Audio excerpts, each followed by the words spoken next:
Great game. The Cowboys have returned to playoff prominence. They were 11-5 a year ago, and only 3 years before that they were a 1-15 team. They have really turned it around. The Washington Redskins, you know about them. You know them well. They beat, of course, Buffalo in the Super Bowl 26-37-24. They're stronger, if anything, Al Michaels. They're solid in management. They have great coaching, but after they lost that final preseason game to Minnesota 30-0, you get the feeling there are a lot of concern because they played the regulars right into the fourth quarter. And Frank, they also play in very clearly the toughest division in the National Football League, the NFC East. So you can make a case, even though it's a long season, for the four most important games on the Redskins schedule this year, the two against Philadelphia and the two against Dallas, including, of course, the one tonight. Another reason it's significant tonight for Washington, they were not only bad, as Frank said, during preseason, but abysmal against Minnesota. If they win tonight, then the preseason becomes what it should be, meaningless ancient history. If they lose tonight, then you go home and you go, is something wrong here? Is there a bigger problem? So a big game, even though it's opening night for the Skins against the Dallas team, Dan, 2 years ago. They win 1, then they win 7, then they win 11. What next? What's next? Well, to listen to Jimmy Johnson and the folks who live here in Dallas, it's nothing less than an appearance in the National Football Conference championship game.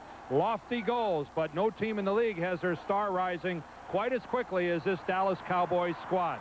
Now, Jimmy Johnson is the first to say, this is a better team now than I had here a year ago. But a reality check is here tonight in the form of the defending Super Bowl champion Redskins.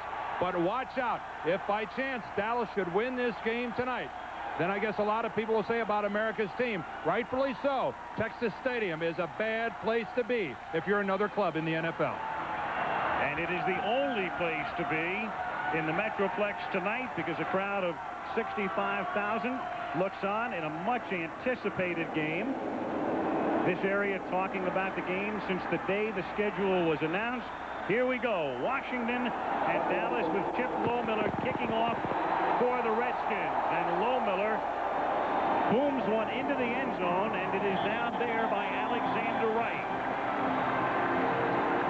The Cowboys will begin their first drive of the season from the 20. Troy Aikman, who has now developed into one of the premier quarterbacks in the National Football League. A lot of people think shortly he will be the best.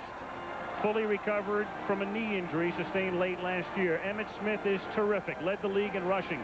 Johnston is the blocker and sometime receiver. Martin and Harper start as the wideouts, and Novacek the tight end. Michael Irvin has signed. We will see him. Tuanay Newton, Cornish is in the middle. Giesick and Williams. The guy they're missing, Mark Stepnoski, their top center, just signed, but not in uniform. They might have him back next week against the Giants. Aikman to Smith, and we'll see this a lot tonight as Emmitt moves to the left side and is out of bounds at the 24-yard line, and a late flag is thrown after a 4-yard gain. So a penalty at the outset. The referee tonight is Dick Hantak, and that 4-yard gain will be negated on a holding call against Johnson's Cowboys.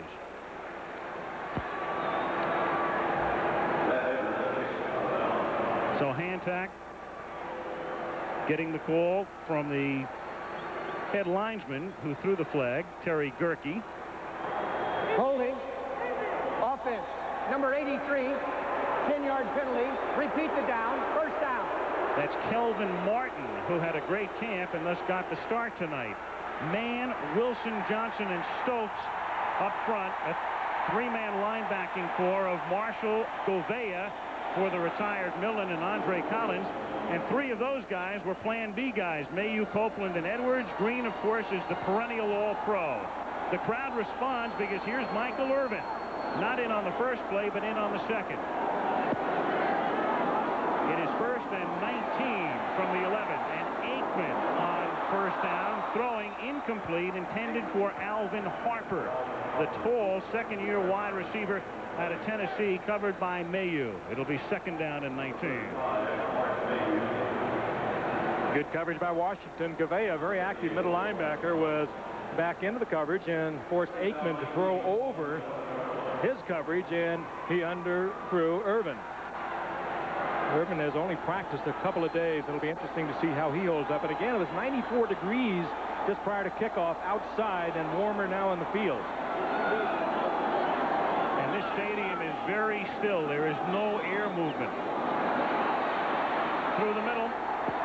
Emmitt Smith, he gets to the 14. It will be 3rd down and 16. Bobby Wilson makes the tackle. Wilson and Tim Johnson starting as the tackles. Eric Williams, who would be a starter for the Redskins, is hurt. He's on injured reserve, and they'll get him back in early October. I don't think it's going to be any secret that Emmitt Smith, their number 22, is the man the Redskins feel has beaten them when they have lost to the Cowboys. So with Irvin and Novacek, the 2 leading receivers for Dallas, being late arriving, if you're Washington, you think that the Dallas passing game is a little off in their timing. If that's the case, you do everything you can do to take Emmitt Smith out of the ball game, reduce his effectiveness, force Dallas to win by throwing. 3rd and 16 with Smith out and Johnston staying in to block, and good protection for Aikman, but the secondary does a great job, and Aikman is forced out of bounds up at the 24-yard line, and Dallas will have to kick. Monty Coleman with the tackle. Aikman wanted to deliver the ball, and he had nowhere to put it, or he would have tried to get rid of the football because he knew he was not going to be able to pick up the yardage running the football. Monty Coleman drops back into the coverage. A good pass defender for Washington. He has his eye on Aikman right here, and he has great speed. Times it out. No way Aikman's going to get the first, and they bring out the punting unit. Al, you call it, though. That's a real confidence builder for the Dallas offensive line. That was tremendous pass defense. Mike Saxon quietly does the job year after year. One of the better kickers in the league, facing one of the better punt returners in the league, and Brian Mitchell. Mitchell backs up, fields at his 24-yard line, and comes out to the 34, and a marker is down. Pelestre makes the tackle. And we'll get the call from Hancock again after a 52-yard kick and a 10-yard run back. Penalty is against the Redskins.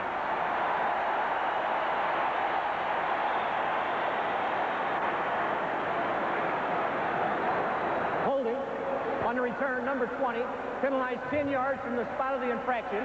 1st down. Alvoid Mays, and so Joe Gibbs looks on as his offense takes over at the 20-yard line. Mark Rippon came into his own last year. Tremendous talent. They waited and waited, and then he put it all together and was the Super Bowl MVP. Viner, the terrific running back. Sanders, Clark, Monk, the posse is back with Warren, the tight end. Lachey, as good as they get at left tackle. McKenzie, Bostic, Schlereth went to the Pro Bowl, and the venerable Joe Jacoby, the offensive front. Rippon with the crowd cascading boos, and he pays the price as he gets sacked by Vincent Smith at the 8-yard line. The Cowboys did not have one linebacker sack all of last season, and they start this season with a linebacker sack. I think you saw Mark Rippon trying to change the play, change the formation or something at the line of scrimmage. He was doing it with a signal because he could not get the message out vocally because of the crowd noise. Well, the Redskins are going with a no-huddle offense. This is no surprise. They've been working on it and getting it ready for Dallas. Mark Rippon is calling the plays at the line of scrimmage. They did not go back to the huddle, and he's getting precious little cooperation, as you can hear, from the Dallas crowd. 2nd and 21, Charles Haley, the newest Cowboy, number 94, and that's Viner, tackled behind the line of scrimmage by Jimmy Jones. So a most auspicious beginning for a defensive unit that is suspect. Tolbert, Jones, Noonan, and Jeffcoat. They are missing Russell Maryland and Tony Casillas, the 2 tackles. Smith, who had the sack. Robert Jones is a rookie. He starts in the middle. Norton on the outside. Then Holt and Brown at the corners. Washington and Horton are the safeties. Again, the no-huddle offense, as Dan pointed out, and you have to communicate even though you don't huddle, and it's very difficult, particularly down near the corner of that end zone where the crowd is so noisy. 3rd and 24 at the 6 with Monk in motion. And Rippon's throw is low, intended for Viner. And so the Dallas defense will probably dictate in the long run the ultimate success or lack thereof for this team this year, and they couldn't have a better first series. No, you're right, Al. They will move the ball offensively. They did it a lot last year. Defensively, they weren't the strongest team in the league. All right, let's take a look. There is Charles Haley, the acquisition from the 49ers, working against a great player in Jim Lachey, and Lachey was blocked off by his own man, and Haley very nearly became a factor in the play. Kelly Goodburn sets up at the back of the end zone, fields the high snap, and the kick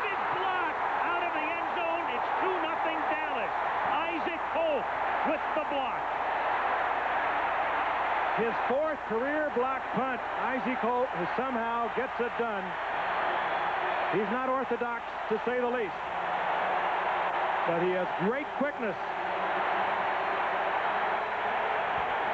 And the cornerback, who is under tremendous pressure here in Dallas because of a #1 draft pick, Kevin Smith, the cornerback, makes the play. Watch number 30. Green start for Dallas.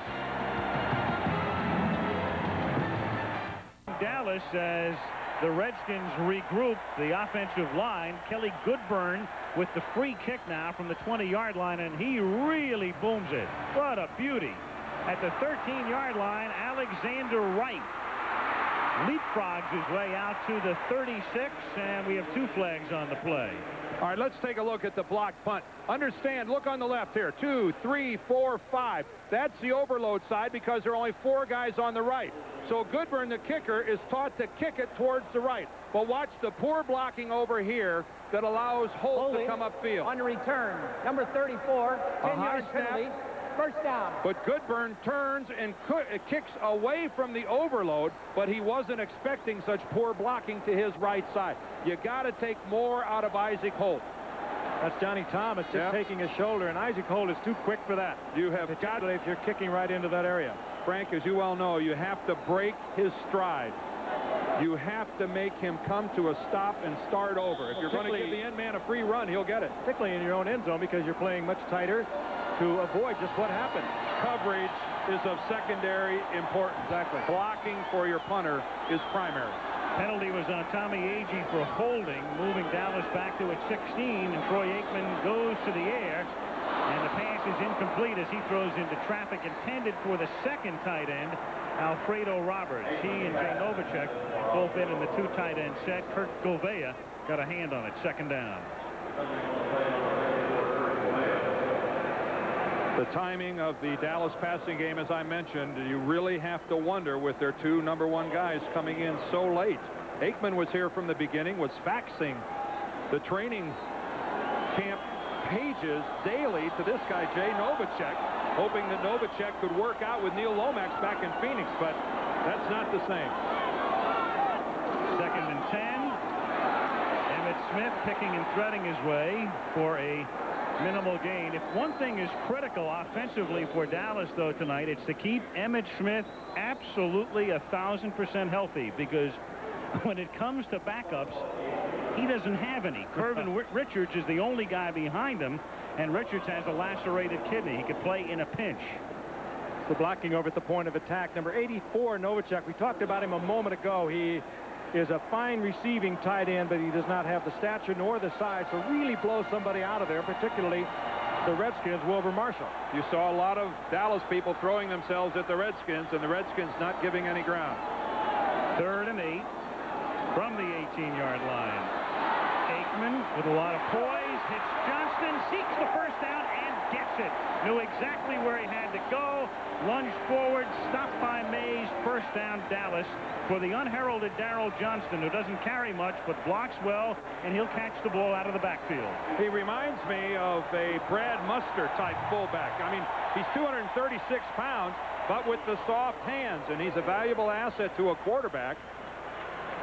And a good nose for the flag and where the first down was. And if a team needed a first down, that was a key pickup for Aikman and the Cowboys. Not much on 1st and 2nd, converting on 3rd and long.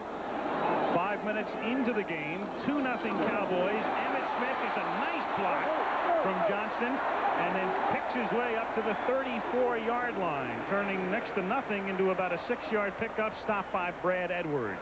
That was a great block by Darrell Johnston. He really plowed into Fred Stokes, and he just took him right off his feet. And you have somebody as quick as Emmitt Smith. He is going to make the quick move off. Look at that block.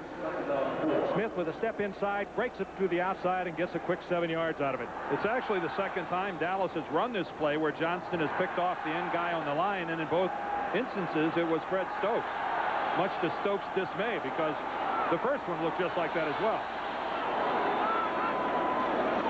It is 2nd down and 3 as Emmitt Smith gets to the 35-yard line. He's about 2 yards short of the first down. Kurt Gouveia in on the tackle. So third and short yardage coming up for the Cowboys. And that was a huge tackle by Gouveia. He hit Emmitt Smith rather, and you got the impression that if he wouldn't have had Smith, Smith was off. And how many times have we seen Smith kind of slide through those types of tackles? He runs so low, has that low center of gravity, and you're right, Dan, this is it's a textbook tackle is what it is. He has a head up, shoulder right into the crotch, and down goes Smith short of the first. And Gouveia was alone. Third and a short 2 at the 35-yard line with Novacek in motion, and Aikman's going to throw for it and gets it. Hits Novacek, and Novacek, after being bounced back, thrust forward again. First down at the 38-yard line. Hit first by Mayu, and then finally tackled by Gouveia. Novacek, such a key part of this offense. 59 receptions in each of the last 2 years. He is really, when he comes in motion like that or goes to a wideout, he is like a wideout. He is big at 6'4" and 231, but he can run when he gets the football. Good soft hands, fine receiving tight end. And that is the type of play, guys, that you might expect to see him cough up the ball without a training camp. I mean, Jimmy Johnson has to be excited to see Novacek pull that off. From the 39-yard line, Aikman throws. The pass is too high up at the 50-yard line, intended for Alvin Harper. He's covered by Martin Mayu. Second and 10 with 7:42 to go in the first quarter, and the Cowboys on top 2-0. Jimmy Johnson came here in 1989 amidst, of course, a lot of fuss. Tom Landry gone when Jerry Jones buys the team. The Cowboys had been 3-13 in Landry's last season. A new organization, top to bottom. They begin rather ingloriously, you might say, 1-15. And right now they're talking about a Super Bowl. The one game they won was Washington again. Yeah, amazingly. At RFK. Second and 10. Again, good protection. The pass is caught by Irvin up at the 43-yard line of the Redskins. A few moments ago, you saw Mayu play very tight against Alvin Harper. This was Michael Irvin. He, of the 9 receptions and 131 yards in last November's win over the Redskins in RFK Stadium. You just respect this kind of talent. Not great speed, but enough to make you back off, as Mayu did. He turned right inside the linebacker, found the opening. Aikman was right in there. You saw Michael Irvin actually lose his balance, almost stumble to the turf, and yet regain his concentration in the blink of an eye and catch the ball. On first down, here's Smith. He gets 4. So this drive, which began at the 16-yard line after a penalty on a run back, has advanced to the Washington 39 with 6:45 to go in the opening quarter. Collins made the last tackle. Talked about how effective Irvin was against Washington last year. Well, Emmitt Smith had over 240 yards rushing in the 2 games, and for some reason the Cowboys just seemingly have the Washington defense's number. They've been able to move the football. They've been able to do pretty much what they wanted to do when other teams couldn't. They put up some amazing numbers when you consider how tough Washington was defensively against other teams last year. You saw Richie Pettibone as his defense now is in there for the 10th play on this drive. Second and 6, and Aikman, a short drop, throws. That's another first down. Alvin Harper wrestled back from the 30, and here comes a late flag. I believe the flag is on Brad Edwards, who came in late.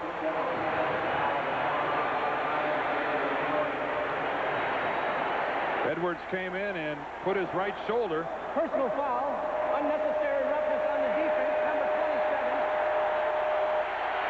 27. We were told early in the year that one of the things the NFL was going to watch was protecting a receiver. Watch the right of your screen. There comes Edwards in as Harper was held up and really just in a very vulnerable position, and you can't argue with that call whatsoever. Every training camp was visited by the NFL officials and told one of the things we're going to really hone in on are defensive backs taking unnecessary shots at exposed receivers. Double tight end set with Roberts now in motion. First down at the 14. Emmitt Smith gets knocked backwards by Brad Edwards, coming up from the safety spot at the 12. Second and 8. And here we have the Cowboys on the verge of moving inside the Redskins 10-yard line. And remember, their first 2 offensive plays gained 1 yard. And then they picked up the first down on that release pass to Darrell Johnston. And look how this drive has continued. A drive on which they have now marched 73 yards in 6.5 minutes. 5 minutes to go, opening quarter, 2-0 Dallas. 2nd and 7 at the 11. Emmitt Smith. He takes it to the 5-yard line. He's a little short of the first down. Charles Mann with the tackle. It'll be 3rd and 1. Dallas, as they did last November, able to move the ball on the ground. Remember, the cast not in there defensively for Washington is Eric Williams, so tough against the run. Here is Smith again. He just dances, looks for the spot, and just explodes with great acceleration. Well, awesome blocking up front by Giesick, Cornish, and Newton. They just blew Tim Johnson and Bobby Wilson off the line. Great blocking by the Cowboy offensive line. Smith, through his short career, enjoying banner days against Washington. 3rd and 1 from the 5. Emmitt Smith again, picking his way through for a first down and a touchdown.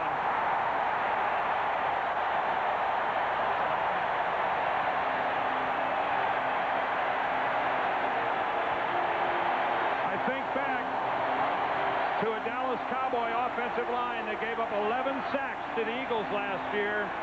And so far in this game, they are dominating. I mean, dominating the line of scrimmage. And you do not arm tackle this man. Green Redskins had a shot at him. You don't catch him, you have got to hit him. And he is a difficult target indeed. And we better factor Jay Novacek into that blocking on that play as well. He was at the point of attack, and boy, that was just crisp. Lynn Elliott, a rookie who's won the place-kicking job, boots it through, and they could not have conceivably scripted a better open to the season as the Cowboys take a 9-0 lead.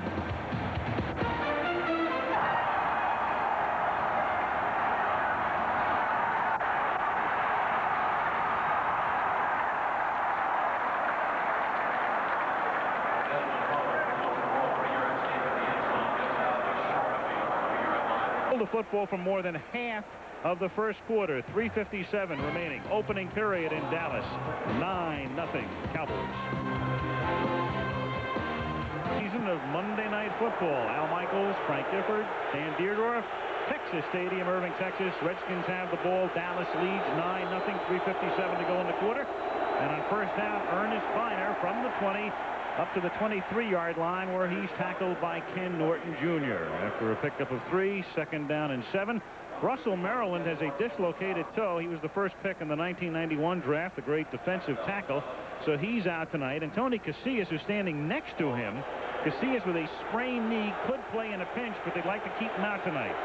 And then you factor in that there's a rookie at middle linebacker. A lot of change up the middle. 2nd and 7. It's a dump off to Biner, and with a nice move, Biner turns it back upfield. And after getting the first down, we've got a flag coming in. I think they're going to flag Mark Schlereth for a late hit. He came along and picked off Larry Brown well after the play was over. And that's one they didn't need. Schlereth way late. Whistle had blown, and he still unloaded. Boy, it's helmet to helmet, too. Brown, 182. Schlereth, 283. And Mark put the extra 101 right on Larry Brown's head. Personal foul. Unnecessary roughness, number 69. Repeat the down, 2nd down. Oh, that really hurts. That takes away a first down out over the 30-yard line. There's Larry Brown, number 24. Watch this. Moments later. Hello. Hello. I weigh 100 more than you. And more than that, if the Redskins had any idea of going back to their no-huddle offense, it's very difficult down this close to the goal line, close to the crowd, because the crowd will really get into it. You saw it earlier. And so far in this series, they have decided not to go with the no-huddle offense. Instead of a first down, it is 2nd down and 15 from the 15. Rippon hits Biner, but the coverage is there, and he is tackled by Ken Norton and Robert Jones. Jones, 55, one of 2 first-round draft choices, a rookie from East Carolina, the other first-round pick, Kevin Smith, who eventually will be a starting cornerback for them, but he's been stymied with injuries in camp. Well, there's a lot of pressure on Robert Jones, too, playing against the Washington Redskins with all their moves, their formations. He has to be the man who keys on it, and he's playing without the 2 starters, Maryland and Casillas, that we just talked about in front of him. And the middle linebacker in a 4-3 depends so much on those defensive tackles right in front of him. 3rd and 13. Crowd not making it easy for Rippon and the Skins. Rippon setting up in the pocket, and the throw is incomplete, intended for Biner over the middle. So the penalty is costly. Instead of keeping that drive moving, the Redskins, it turns out, go 3 and out, and Kelly Goodburn into punt again. Was that ball deflected, or did it just slip out of Rippon's hands? I'm not sure, but it was ugly. Biner might have given him a different move, but that was ugly. I think he's discussing with Biner now. Biner gave him a move to his right when he was not expecting it. Kelly Goodburn to kick. Kelvin Martin back to receive. Not a good kick, a short one, bouncing at the 49, but it does take a very good Redskin bounce. Big break for Goodburn. Instead of it being about a 36-yard kick, it's dead at the 24-yard line, and it's a 59-yard kick. Dallas up 9-0, 2:03 to go in the quarter, and now it's time for our regular feature on what's new in the world of sports science and technology. A look behind the scenes. For the Cowboys in 1990, a routine start in his first start against Washington that year, but then a great game in Game 2. Last year on a Monday night in that 3rd game, those 11 carries for 112 yards, and he got sick in the 2nd quarter and played sparingly after that, and then a huge day at RFK in November. I wonder what he would have done if he hadn't got sick in our Monday night game. Yeah. But he had 112 yards. He only played half of it. Had a 75-yard touchdown run. He got sick after he had run for that touchdown, and he makes the Redskins pretty sick every time he touches the football, and he has thus far tonight, as it's 9-0 Dallas from the 24-yard line. And Troy Aikman escapes man, and then a catch is not made, or is it? Yes, at the 46-yard line by Alvin Harper. Get back, Jack. Harper, who is a 7'2" high jumper, shows you some leaping skills there. Whoa. He one-hands this. This is awesome. You don't see many of those in a year. He's got to bring the other foot down. Get out the highlight film. And clearly in bounds with possession. Up at the 46. Here's Emmitt Smith into Redskin territory. He takes it to the 46, and the Redskins continue to play as if it's preseason. Remember Harper? He caught that Hail Mary against the Redskins last November. If you don't mind, we're just going to show this every other play. That's just too good to be true. But the concentration, because he had to know that he was going to be coming down very close out of bounds, still focuses on the ball, flips it back in, protects it when he goes down. That's pretty remarkable. Frank, concentration, athleticism, style, grace, beauty, you name it. It was all in that catch. 2nd and 3 at the 46-yard line, and Emmitt Smith behind Johnston again, and look out, he gets a ride by Fred Stokes from the 46 back to the 49-yard line.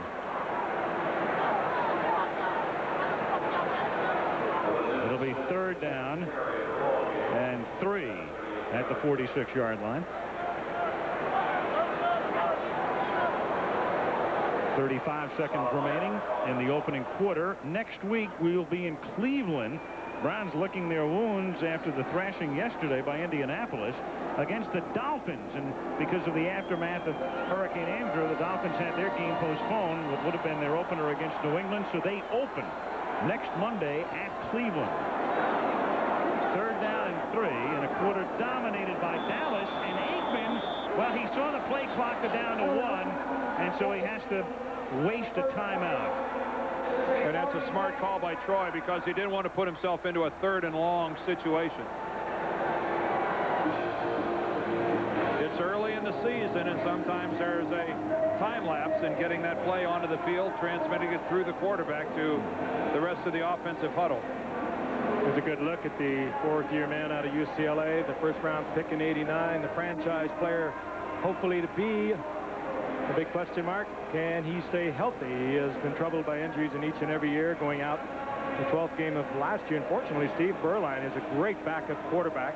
He came on to win the final 4 games, and Aikman, as Al pointed out earlier, no problems with the knee that he injured against the Washington Redskins last November.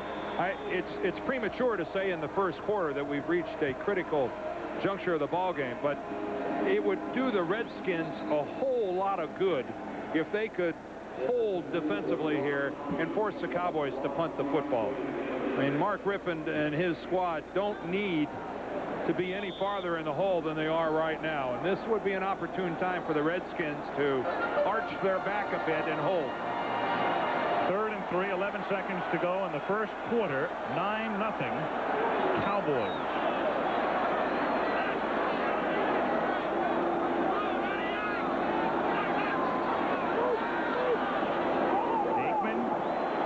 Incomplete, intended for Martin, and he was covered by A.J. Johnson. And so, as Dan suggested, it would be propitious for Washington to hold, and they do, and they will get the ball on what might be the final play of the first quarter. Darrell Green drops back to receive the kick. Mike Saxon will set up at his own 40-yard line. And I think Green's back there for his decision-making ability. In all probability, this is a kick that will not be returned, and so Darrell Green's the guy who went back there making a call whether or not to field it. Fair catch it, say, anywhere around the 10-yard line. He's also a great guy to have back there if they're thinking about a fake. On 4th and 3, Saxon lofting it just barely into the end zone, bouncing about 2 yards in. And the first quarter has expired. A memorable one for the Dallas Cowboys. They did just about everything right. They lead it by a score of 9-0 and will return to Irving, Texas for Monday Night Football after this message and a word from our ABC station. The new Nissan 240SX convertible comes equipped with an automatic, double-insulated, incredibly durable cloth top that will probably never see the light of day.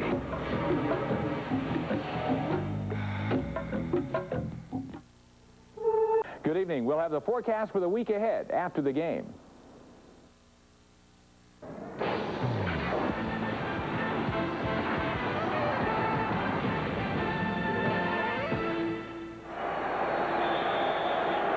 Three key guys were in your picture there, Jones and Noonan, the 2 backup tackles, and the other Jones, the rookie middle linebacker. They've done the job thus far. First down to Washington from the 20-yard line as we start the second quarter. Ricky Irvins is the new running back. Play clock is down to 4. Rippon with a short drop, a wobbly pass, and Clark makes the catch, and Larry Brown says hello. Well, you really can't fault the decision on the part of Rippon. He saw the single coverage of Larry Brown on Gary Clark, read it correctly, made the change, and it was a superb play by Larry Brown. Who to tuck it? That is not a mistake. Minus yardage for the Washington Redskins. Unthinkable. 2nd and 6 up at the 24-yard line.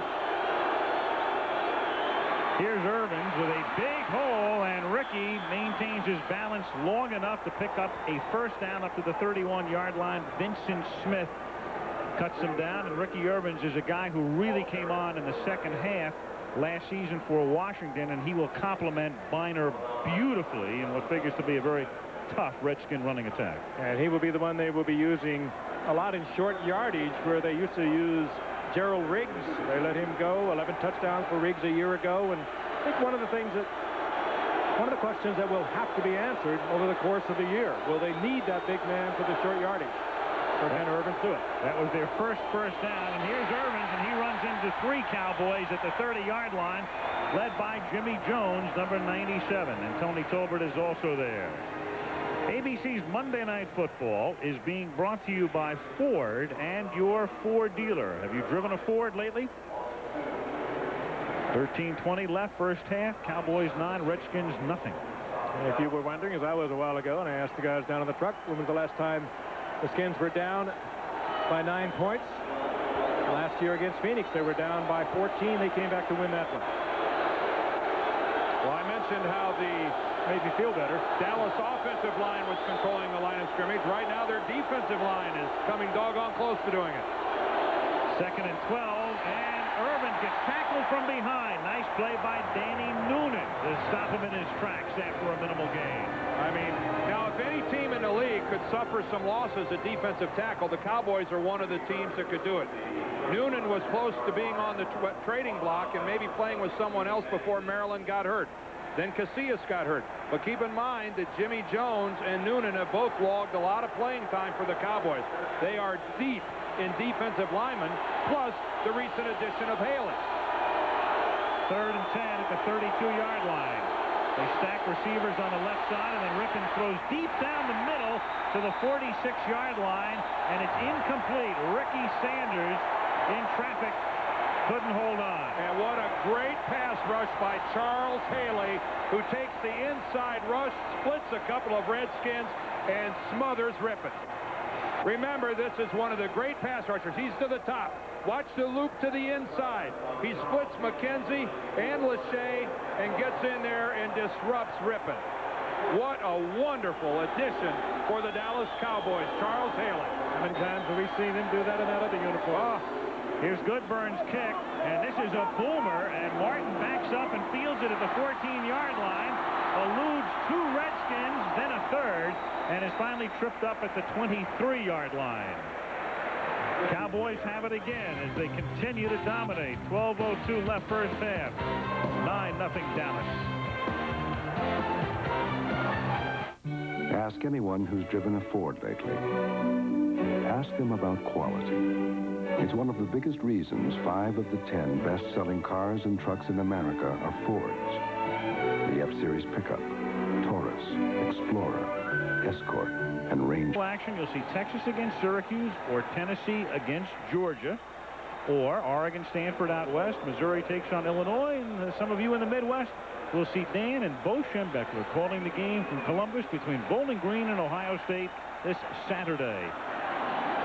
Here on first down, Emmitt Smith reversing field up past the 35, finally tackled at the 43-yard line, dragged down by Andre Collins. And if you follow the Redskins, you will say, thank you, Andre Collins. That's just individual What a run on the part of Emmitt Smith. Nothing doing on the left side. The Redskins, good pursuit. Smith reads it, nowhere to go here, breaks it off, knows he can't get to the outside, played very well there by Wilbur Marshall, breaks it back to the inside and sort of skips, slides, low center of gravity, and Collins makes a major save. And look at the Cowboys get back up and block for Smith. Right now, Dallas is out hustling Washington on both sides of the ball. 1st and 10 from the 43. Irvin, did he have it? No, he didn't at the 49-yard line. Came in and out, never had possession, covered by Martin Mayhew. 2nd down. That's a great play by the part of Mayhew. I think he just pulled it out of there. Irvin thought he had it, then realized he didn't want it, considering Washington would have got it. But Mayhew, good tight coverage, wraps those arms around, pulls him down, out comes the ball. Got to have both feet on the ground with possession, and you can see the ball comes out before Irvin gets his 2nd foot on the ground. Boy, that's a superb play by the corner. And good officiating, ruling that an incomplete pass. 2nd and 10 at the 43. Aikman under some pressure, throws to Johnston. He slips a tackle, and Darrell Johnston takes off for a first down to the 40-yard line. How did Johnston catch that ball? That thing was thrown behind him. It looked like it had Velcro on it and stuck to his hip. Danny Copeland made the play for the interception. And that gave Johnson the open field. Almost looked like Copeland might have bumped the ball. Look at this here to the left. That's Copeland going for the interception. Somehow or other, Johnson pulls it in and rumbles for a first inside the 40. And he got a good block downfield by Jay Novacek. I mean, the Cowboys are flying all over the field, throwing themselves at these Redskins.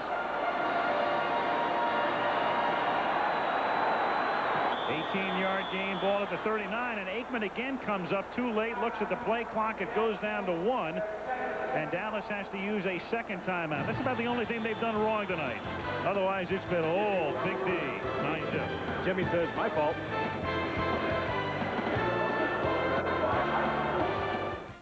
I'm Stan Galt from Goodyear. You're not seeing the usual great aerial photography from the Goodyear blimp tonight because we sent the blimp to help in the hurricane relief effort in Florida. The Goodyear blimp with its night sign can be used for critical communications with the workers and victims of... Guard America. Don't you think it's time you discovered why? Have you driven a Ford lately? It's a duel between top guns. Dan Marino leads the Miami Dolphins into Cleveland to meet Bernie Kosar and the Browns next week on ABC's Monday Night Football. Mark Stepnoski was the last of the Cowboys to come to terms over the weekend, but not early enough for him to play tonight. So he is roster exempt. Frank Cornish, who was a Plan B pickup from San Diego and who was Aikman's center at UCLA, spells him, and he's been doing a great job tonight. At the 39-yard line, Aikman throws, open man, and dropping it at the 21-yard line is Irvin. He was almost too open. Oh, boy, when you miss all of training camp and you come in and do that in front of the hometown folks, and you just padded the bankroll enormously. Well, he didn't get the booze, but he better not do it again.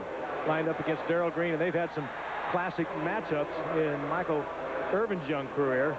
Good move to the inside. Aikman could not have thrown the ball better. Well, and you just saw a great illustration of one of the things that Michael Irvin does a lot. He is a big man at 6'2", 200, and he pushes off. A lot of DBs in the league complain about his use of the hands, and you saw it there. Emmitt Smith exploits the hole, takes it to the 29-yard line, close to a first down, tackled by Copeland. Just simple zone blocking on the draw play, and enormous hole up the middle of the Washington Redskins. The Redskins, they're not making the contact. They're not bringing the football to the Cowboys. They're standing up and they're taking the blows. That's exactly right, Frank. They are absorbing rather than penetrating the line of scrimmage. And they better get with it in a hurry or they are going to be in deep stuff. 2nd and inches. Meanwhile, on almost every replay, almost unnoticed, Darrell Johnston keeps turning in a great block. And paved the way that time. A couple of key receptions already. Ali actually led the Cowboys backs in receptions during the preseason. That was by design, working with him, and just to give him another receiver. And they have spread the ball around to their receivers tonight. Harper, Irvin, Smith, Johnson. It is 3rd down and inches, just inside the 30-yard line. Let's see who wins the battle up front. Dallas, big. Johnston, 14 yards, first down at the 16. Stopped by Edwards. Everybody in Dallas thought that Joe Gibbs was moaning and groaning to excess because of his complaining about the play of his team during the preseason, and especially, as Al mentioned in the open, with that 30-0 drubbing by Minnesota. Maybe Joe was right. This is an uninspired Redskin team to this point in time. Again, I talked about the Dallas offensive line, and they're dominating the line of scrimmage. That is just plain putting them flat on their back. That's the longest run of Darrell Johnston's career. Pettibone looking on with a bit of anguish. And Aikman lost one for the end zone, and Harper almost makes another fabulous catch, but not quite. And Harper's limping. Harper looked like he twisted a leg when he came down. Harper's in pain. He's going to head to the sideline. He had 7 inches that time on the 5'8" Mayu. We touched on the fact that at Tennessee he was an NCAA high jump champion, over 7'2". Did that in high school, as a matter of fact. That time he just mistimed it a little bit. A little bit of pressure for one of the rare times put on Aikman by Tim Johnson. Harper out, Martin in, Emmitt Smith, a little bounce job, and then Stokes buries him at the 15 with 8:45 to go in the half, and Dallas on top 9-0.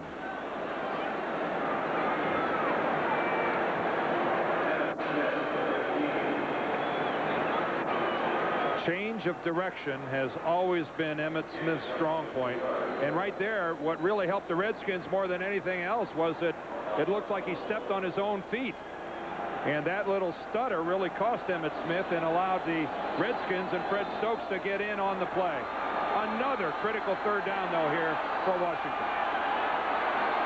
Harper comes back in. He's set to the top of the screen. 3rd and 9 at the 15. Aikman under some pressure this time. Steps up, throws too hard off the hand of Kelvin Martin at the goal line.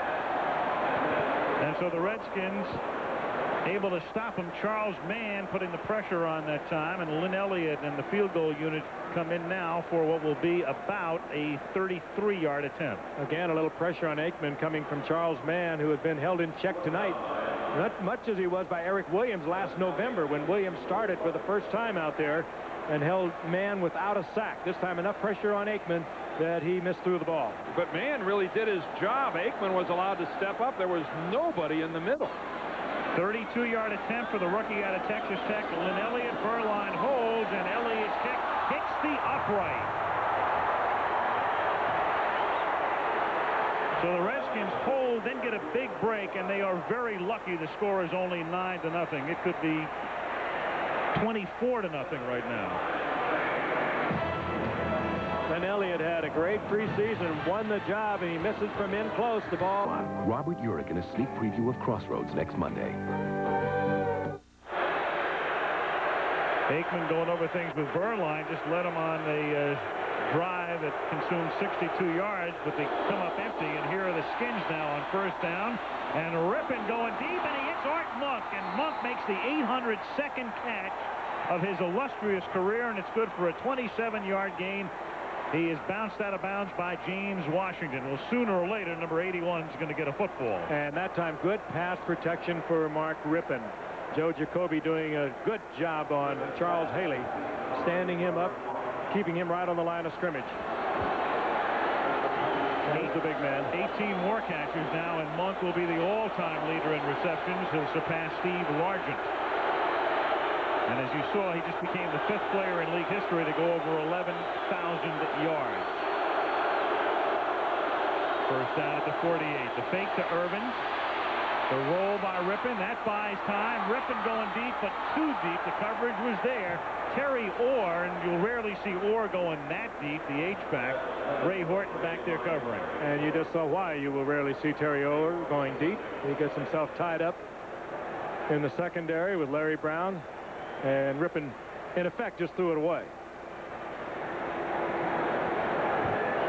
Redskins, that first drive, resulting in a safety off the block punt, and then 4 plays in a punt, and then 5 plays in a punt, and now this. 2nd down and 10, and a fumble at the 47-yard line. Dallas has it.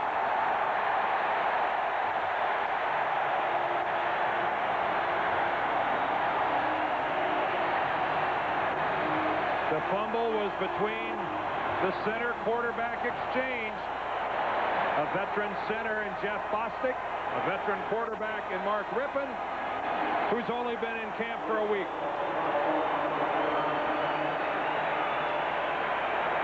There's Bostic, who's been there forever. Let's see if we can see it. Actually, Rippon was leaving before the count. You could see the ball came up and was in Rippon's hands, but Rippon was on his way out and didn't control it. Recovery by Kenneth Gant, the safety. 1st down, Dallas at the Skins 46. Emmitt Smith, vintage Smith, gain of 10 to the 36-yard line. If Emmitt Smith in this game tonight is reminding me of Barry Sanders in so much that every time he touches the football, your heart just accelerates, and you're wondering, is this going to end up being a highlight film type run? I mean, every time he's taking it, doesn't, Frank, it's looking like that. He looks a lot like Barry Sanders, built low to the ground. They're going to take a look, see if it's a 1st down. But what has happened tonight is there have been so many Redskins that have taken a shot at him and have missed him. They're hesitating, and that makes him even that much more effective. Well, you saw that graphic earlier. He became the first guy since Kelly, Leroy Kelly, in the mid-60s to score against the Skins in 4 straight games. And now he's just joined Otto Graham.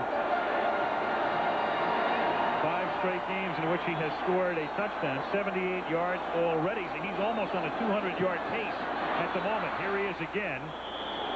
On first down, getting next to nothing. Stokes is there to trip him up along with Andre Collins, and we have 6:40 to go at jam-packed Texas Stadium, where the Cowboys have been dominant and lead 9-0. I was talking with Richie Pettibone before the game, and there's been a lot of talk here in Dallas. This is the year they take the next step. That means the NFC Championship, and they're talking Super Bowl. And Richie Pettibone said, you know, they sound like they're us. We're the Super Bowl champions. They're the ones who are trying to get there. But they came out, and they, so far, have really made their words stand up. They're talking big, they're playing big. 2nd and 9, and Aikman throws a wobbly pass that Mayhew picks off inside the 20-yard line. And Martin Mayhew gets banged down by Emmitt Smith at the 41 as they pat each other on the helmets. Well, Martin Mayhew has been having an extraordinary preseason. 2 interception return for touchdowns against the Raiders, and now this one, a much-needed spark for the Redskins. And I don't know how he kept the ball off the field. The attempt was to Alvin Harper. The question won't be a question because they have given it to him, but it came close to a trap. Will they get the hand better? It matters not, because they allowed the interception out to the 42-yard line. The attempt to Harper, who was shaken up on the play. It looked like a trap from that angle, did it not? At the 42-yard line, Ernest Biner picks up the first down. But, of course, this year, upon no further review. Well, the other thing that would have been looked at there was whether or not he was down by contact. Was Mayhew touched by Harper when he was on the ground in possession of the ball? Let's look and see. Oh, but what a great play. Yeah. Yes. Very close. Yes. The other side of that is he should not have been given the yardage that he got up and gained after the INT. Well, you hit it, Dan. He's been playing great football. He gets most of the attention because Darrell Green's on the other side. They usually send their best receivers against Mayhew. 5:15 remaining in the half from the 46-yard line. Here is Ernest Biner. Cuts it back. Brown can't make the tackle. Sloppy tackling. And Gann finally runs him out of bounds at the 30-yard line.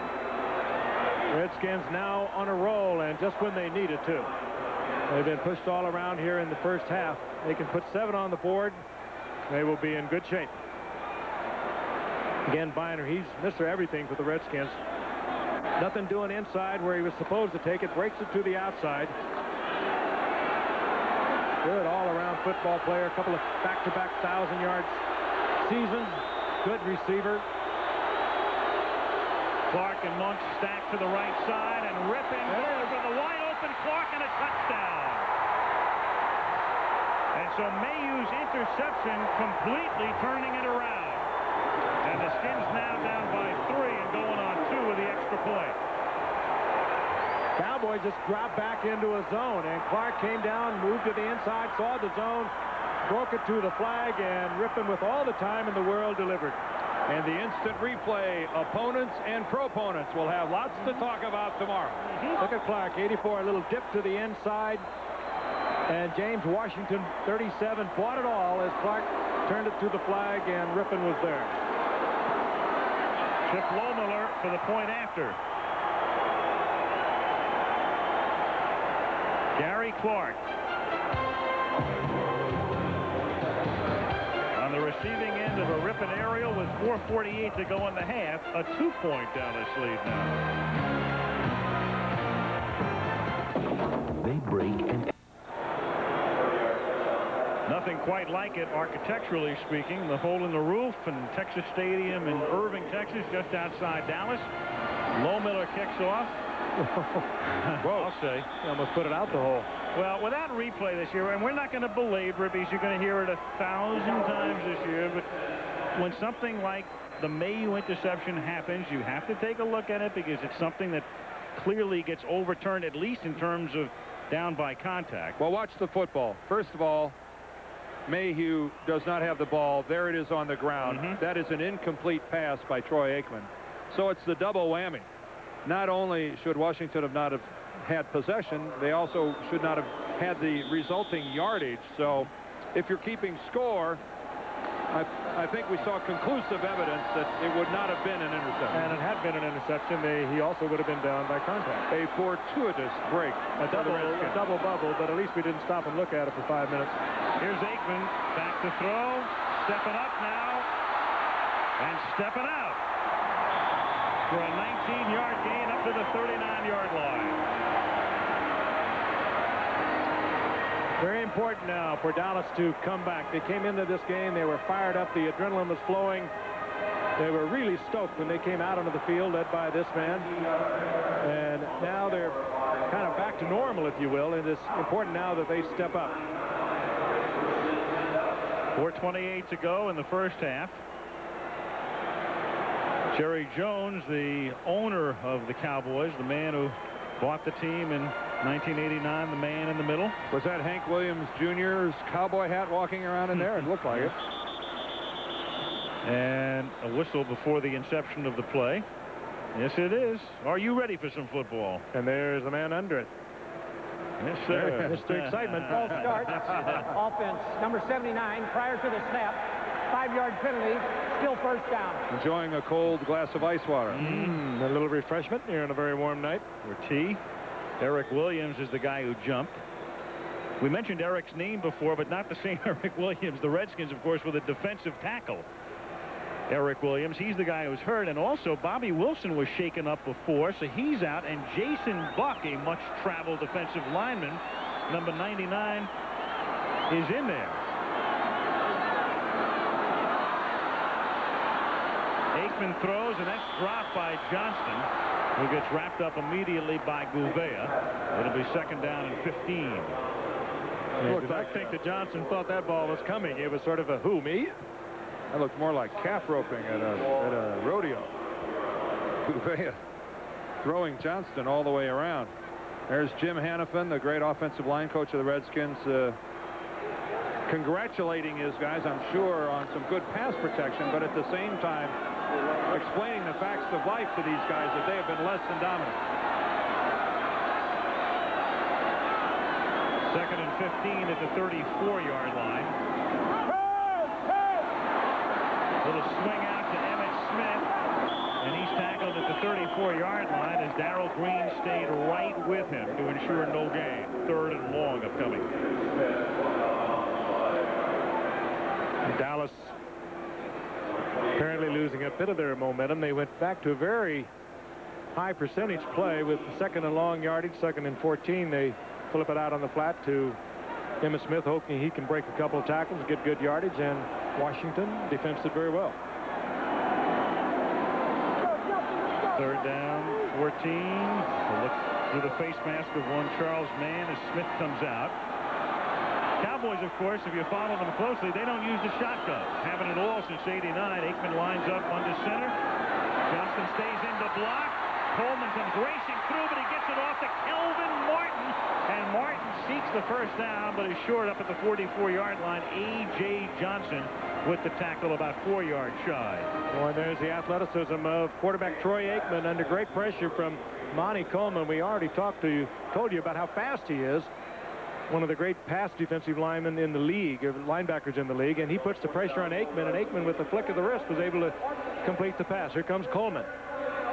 Well, the Redskins, Frank, have been getting good pressure outside from the ends, but they haven't been getting much up the middle, and that time Richie Pettibone was forced to come with the blitz, and fortunately Coleman was not picked up. Meanwhile, Washington has taken a timeout as they look ahead. They want to stop the clock. Otherwise, the Cowboys would have run as much time as they could have off the clock. And the Skins still have 2 timeouts, plus the free one at the 2-minute warning, and they're going to get the ball back. 2:34 remaining in the half. Tomorrow night, a tropical island is the setting for a med school like one you've never seen before. From the producers of Northern Exposure comes the season's first hit series, Going to Extremes. You'll see it tomorrow at 10 o'clock, 9 Central and Mountain, right after Coach with Craig T. Nelson right here on ABC.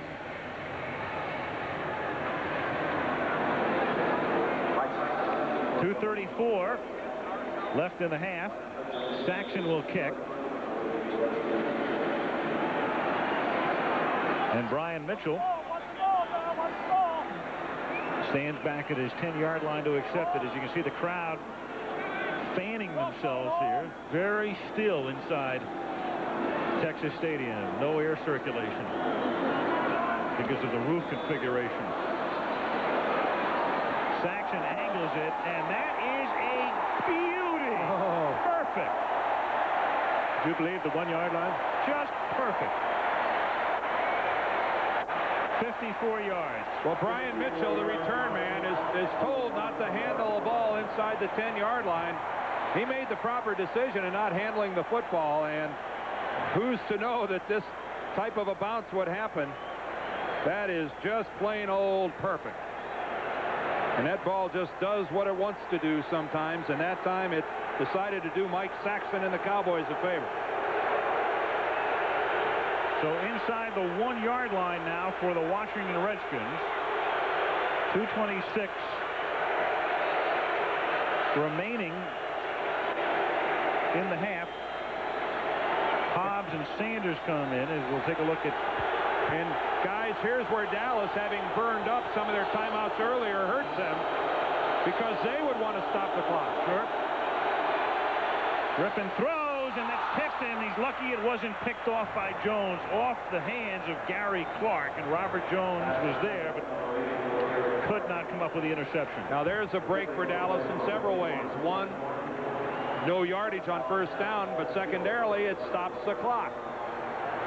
Now with 2:21 remaining, the Cowboys have 1 timeout. Is that correct? They have 1 timeout, and it will also stop, of course, at the 2-minute warning, which could work at this point in either team's favor. It all depends. 2nd and 10.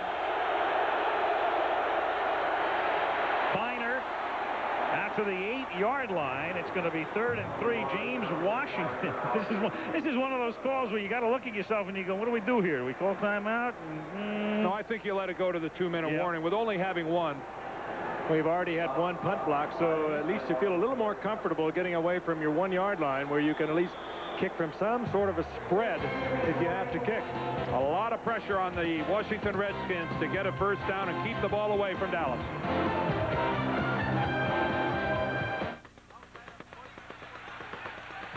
Power mirrors and more. 4 Escorts, 1 price. Now buying an Escort's as easy as owning one. Have you driven a Ford lately?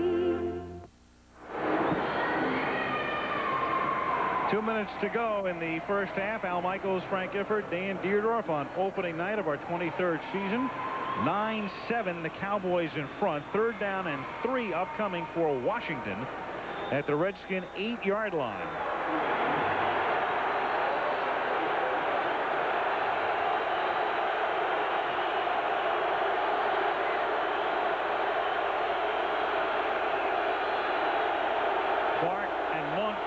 On the left side, and here's Biner, and they stop him, so the Skins are going to have to kick.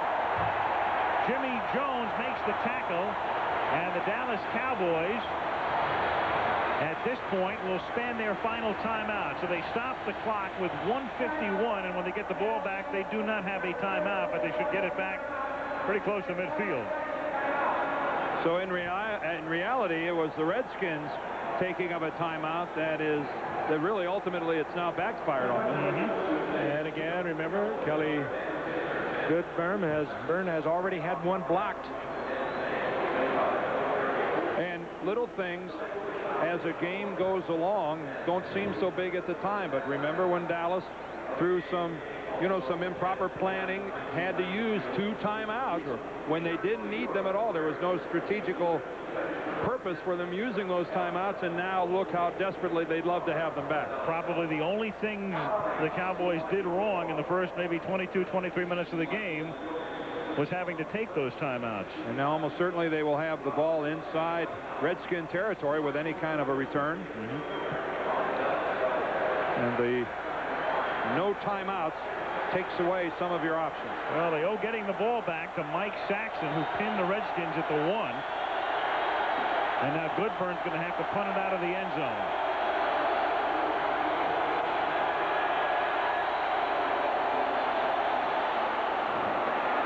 Low, pretty short kick, but again, it takes a big Washington bounce, and Martin didn't come up to handle it, and that cost Dallas a good 20 yards again. Well, Goodburn had to hurry that punt again. He was under enormous pressure to get that one off. So instead of about a 35-yarder, that's a 59-yarder. And there's a case where Dallas, having only one return man, backfires on them because it was not a good kick. It was angled off to the right, and Martin didn't get over there to field it. That's where if you have two deep, you can go ahead and fair catch the ball and really handle a bad kick. This time, with only Kelvin Martin deep, it works against the Dallas Cowboys and costs them a big chunk of yardage. Isaac Coles, who again came bursting through. He was the man who blocked Goodburn's kick, leading to a safety in the first quarter. Now Dallas without a timeout from the 33-yard line. Aikman swings it to Smith, and Smith finally gets run down. There's a flag down at the 46-yard line. As the clock stops with 1:28, we'll get the call from Hantack, and we'll also tell you about the big sports news of the day in case you have not heard, and that is the resignation of the baseball commissioner, Fay Vincent. Holding call coming up against Washington. Of course, last week, the vote of no confidence, 18-9, one abstention. Vincent originally said he would fight it. He would not resign. Thought about it over the weekend at Cape Cod, where he is right now, and basically said a fight based solely on principle does not justify the disruption. So Fay Vincent reluctantly steps down today as the commissioner of baseball. And he feels in effect that resignation is better than litigation. The holding call against the Redskins was declined. First down for the Cowboys now, and a leaping catch is made at the 43-yard line by Michael Irvin. And more importantly, Al, out of bounds, stops the clock, first down Dallas. He got possession on Mayhew inside him, and that's a 13-yard gain to the 43 of the Redskins. Again, Mayhew had to give Michael Irvin a lot more than he wanted to. Michael Irvin, again, a deep threat. Goes up, protects the ball from Mayhew, comes down with the first down, stops the clock. I don't want to be guilty of hyping this game, but we have seen more good football in the first half of a preseason opener than maybe we had a right to expect. A lot of exceptional plays. A lot of great catches. 1:21 to go in the half. Aikman throws. Wide open is Irvin, and that's another first down at the 26-yard line. That time, Darrell Green laying way off Michael Irvin. A good 5-6 yards away from Irvin. Keep in mind, he riddled the Washington defense last November. He has a lot of respect. Put the move on Darrell Green, made it look like he was going to take it deep. Green bought it. And it's another first down, also out of bounds, stopping the clock. With the amount of yardage they've covered, if Kelvin Martin handles that punt, they've already scored a touchdown. Cowboys up by 2, 1:16 to go in the half. First and 10 at the 26-yard line. Here come the Redskins, and Aikman gets hit as he throws, as Wilbur Marshall came through on the right side along with Charles Mann to disrupt the play. Second down. Well, there's a mismatch. That's Wilbur Marshall working against Emmitt Smith. Smith was forced to stay in and block, and that's a kind of a matchup that the Redskins will win every time. Wilbur Marshall against a lineman is a good one. Look at the bottom there. Emmitt Smith just is no way. He ended up with really what appeared to be a very good block on Marshall, but Marshall got in and hit Aikman. For the first time, the Skins, too, Dan, had a little push up front, and Aikman couldn't step up. Second and 10 at the 26-yard line. A free play, and it's incomplete. Tim Johnson was the guy who jumped. Didn't you think you heard a whistle? I thought I did. No flag. I thought I heard a whistle blow.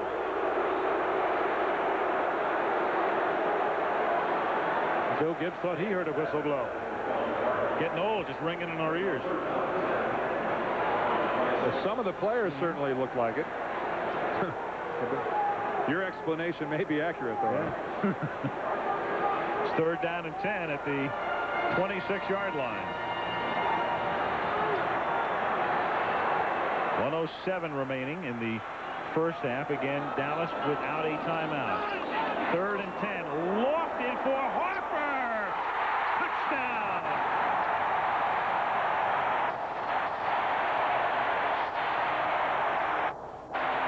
Darrell Green, the victim, and Harper may have got away with a little bit of pushing off. Looked like he took a page out of Michael Irvin's playbook. He was hand fighting Darrell Green inside the 10-yard line. And I agree with you, Frank. That's a lot of pushing and contact. Well, you match your best up. You leave him man for man and hope for the best, because Darrell Green over the years has been one of the great ones at man for man, and this time he was beaten by Harper. Well, I think we're going to see a classic push-off with the right hand of Alvin Harper. He appeared to give Green a pretty good shove. And then Elliott for the point after. Let's take a look at Alvin Harper working against Darrell Green. The contact to watch for is going to be inside the 10-yard line. Now Harper's just working to the outside. Green gives him the outside. Now there's the right arm of Harper, and there's a shove, gain separation. That, you know, the way I look at it, I think that's offensive interference, but it's also well disguised, and it goes on all the time. I'm not sure that's enough that you take anything away from Alvin Harper and what he did. You make it look like you're struggling, and just that little bit of an arm, I can assure you, if you're trying to cover a man, is enough to slow you down. And look at Darrell Green. He's almost pushed over backwards. I think Darrell Green was confident he was going to draw a flag. The advantage of being a big receiver. Alvin Harper at 6'3", Darrell Green at 5'8". With Harper and Irvin, big men on the outside for the Dallas Cowboys, and it is a real advantage that they're not afraid to capitalize upon. Meanwhile, Emmitt Smith with a nice blitz pickup on that last play to enable Aikman to have the time to loft it perfectly. Dallas up by 9 with 1:02 left in the half. And the kick from Elliott comes into the hands of Brian Mitchell. Brian Mitchell, after starting at the 9-yard line, brings it back to the 41-yard line, and he's tackled by the kicker, Elliott, the rookie.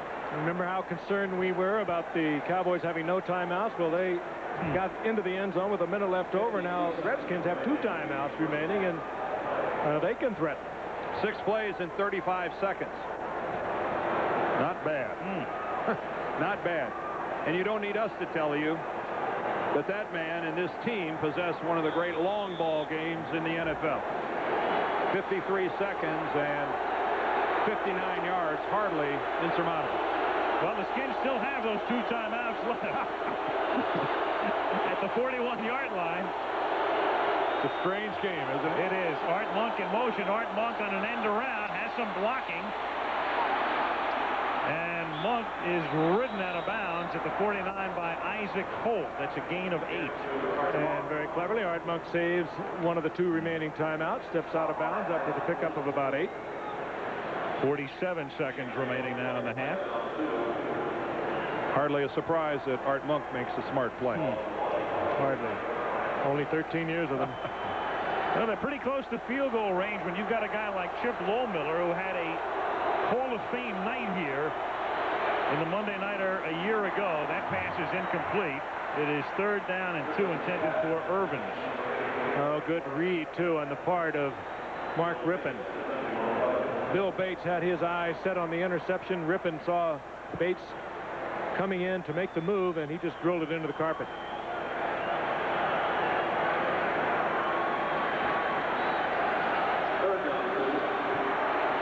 Third and 2 at the 49-yard line. Redskins have not converted a 3rd down tonight. 0 for 4.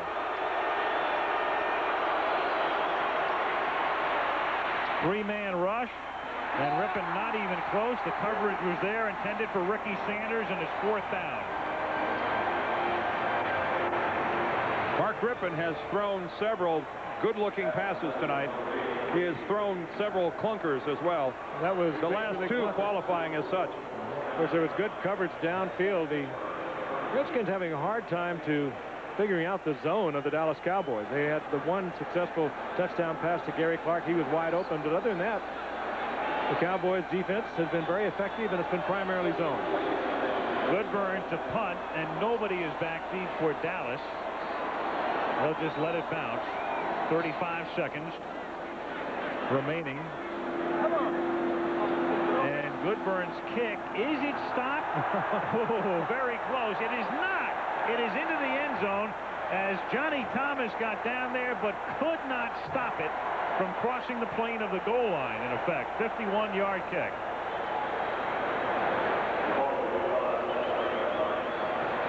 Good-looking dance move, nonetheless. They had a good effort, but the ball was ruled having broken the plane of the goal line. But Johnny Thomas making it look awfully good. Yeah. Well, Johnny Thomas trying to keep his feet in bounds, but that's not the issue on that play. It's where the ball is. Halftime report. We're going to have a feature on Desmond Howard, the Heisman Trophy winner, joins the posse. And Dennis Green, the new coach of the Minnesota Vikings, who had a tremendous preseason and won in overtime yesterday against Green Bay, will visit with us live to talk about his NFL debut. Troy Aikman with a kneel down, and with 23 seconds, let's see, Dick Hantak's going to bring him back out because the Redskins are going to take a timeout. So the Redskins are playing this one according to the book. They've got the timeouts. They're going to use them. They can stop it once more.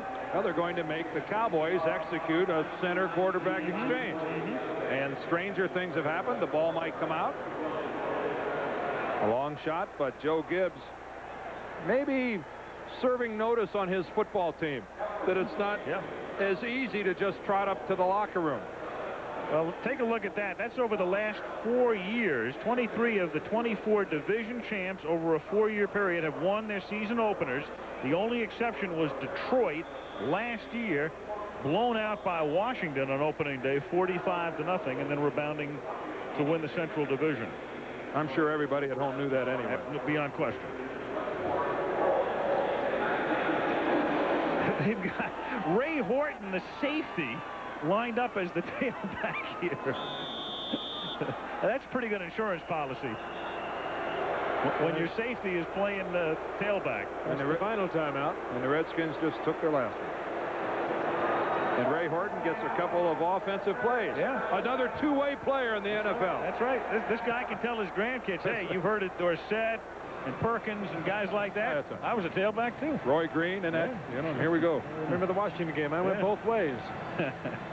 Next week we go to Cleveland Stadium, and there's a picture of Dan Marino, and he opens his season since the Dolphins had the bye yesterday.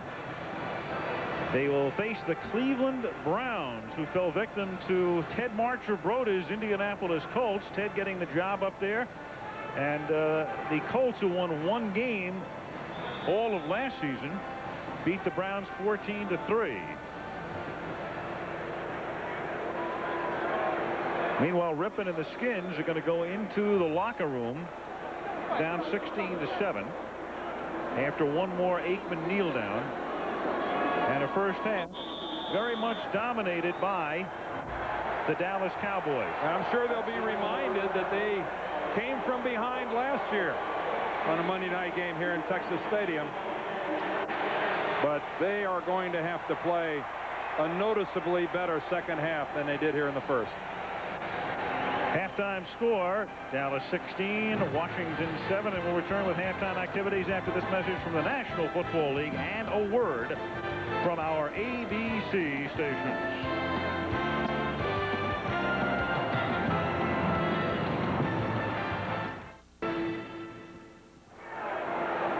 Back at Texas Stadium in Irving, Texas, as the second half begins.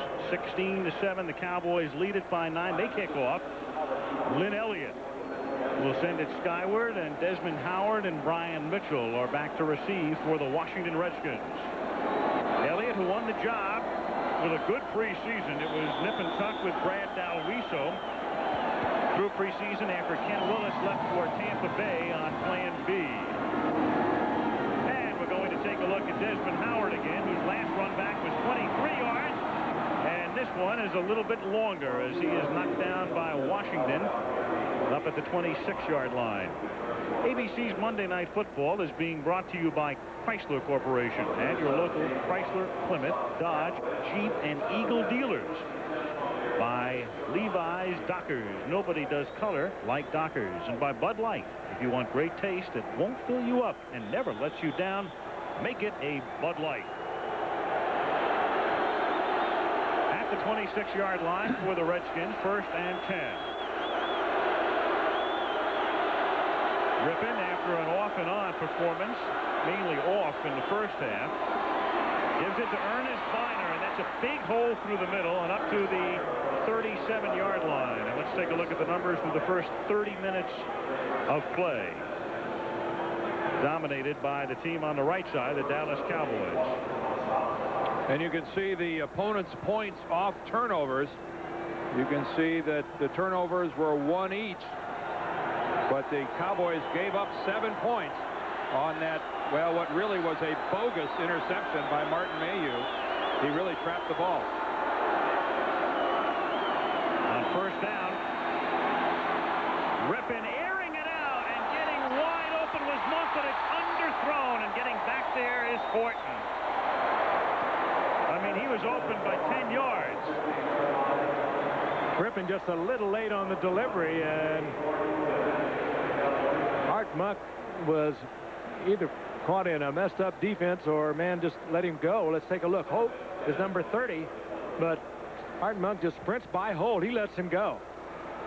Trying to get the help from the inside from Ray Horton, but he had a gap in there, and Mark Rippon was late on the delivery. You could see Rippon double clutch the ball and take a stagger step before he released it. As it was, the ball went 55 yards in the air. 2nd and 10. Biner makes the catch, breaks the tackle, picks up the 1st down, takes it into Cowboy territory. Kenneth Gant was the guy who couldn't make the tackle, and Larry Brown finally ran him down.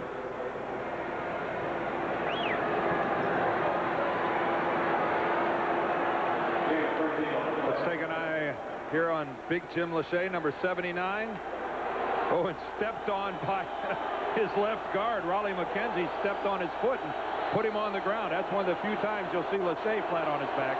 Redskins go without a huddle, and then Rippon has a hard time with a handoff, and it's all he can do not to fumble it and give it to Ernest Biner for no gain on a messed up play. 2nd and 10. If one of the intents of the Washington no huddle was to in some way disorient a rookie middle linebacker, Robert Jones, and the Dallas defense, I don't think it appears to be working. It has not in any way put the Dallas defense back on their heels, and this time the Redskins elect to go back into the huddle.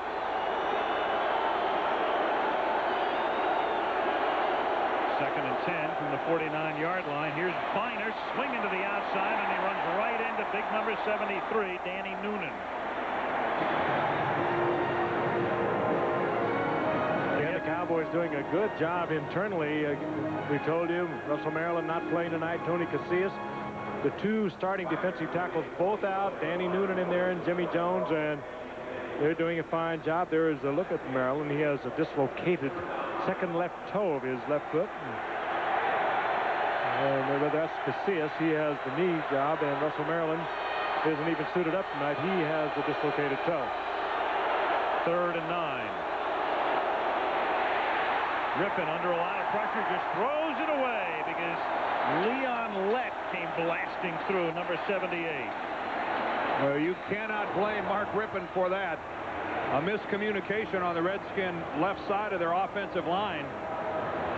Watch Raleigh McKenzie, the left guard, go down toward the center and totally disregard Leon Lett, who's lined up on his outside shoulder. Cowboys also in a safety blitz, and that disturbed things up front, and Rippon just had to deliver it. Skins still haven't converted a 3rd down tonight. 0 for 6. Goodburn to punt. He's been lucky with short kicks that have bounced for him. This one is a liner, fair caught at the 10-yard line by Kelvin Martin. 12:11 to go in the 3rd quarter. Cowboys by 9.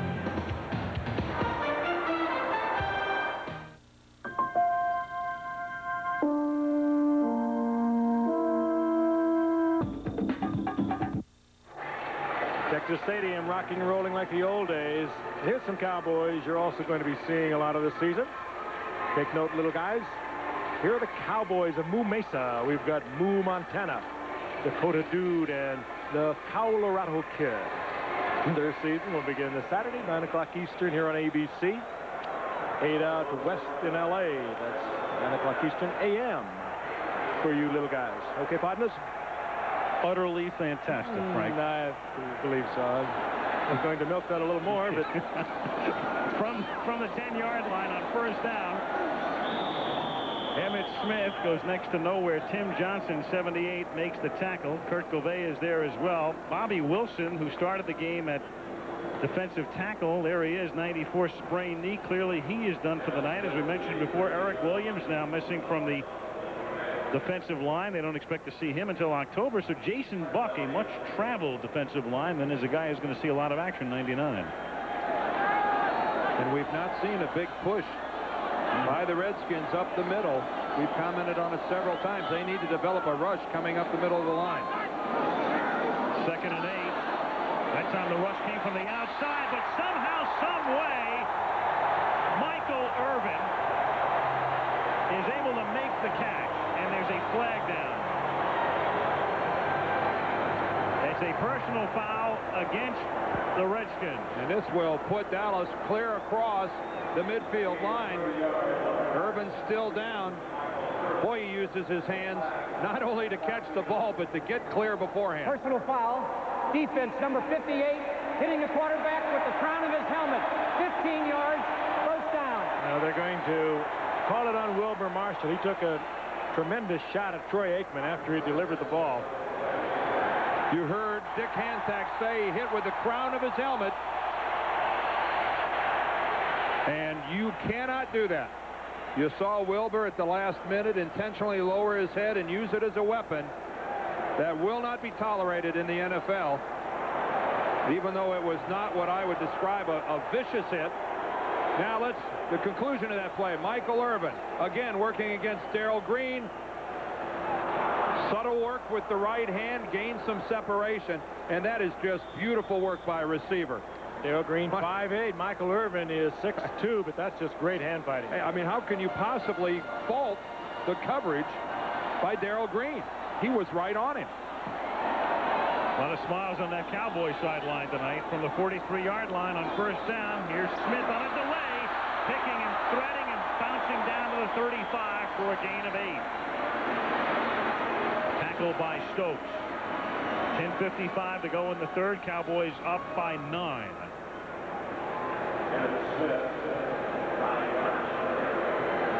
Jimmy Johnson out of Port Arthur, Texas. That was his hometown. He was a schoolmate of Janis Joplin. She sat behind him in a couple of classes, and there's a bust of each at the Port Arthur Library, including a 5-headed statue of Janis Joplin. Just one head for Johnson, but enough hair for 5 heads.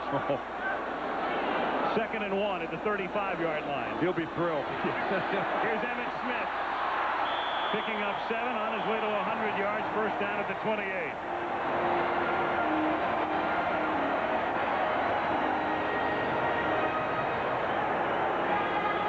Gouveia with the tackle. Well, Emmett Smith last year, that's a record.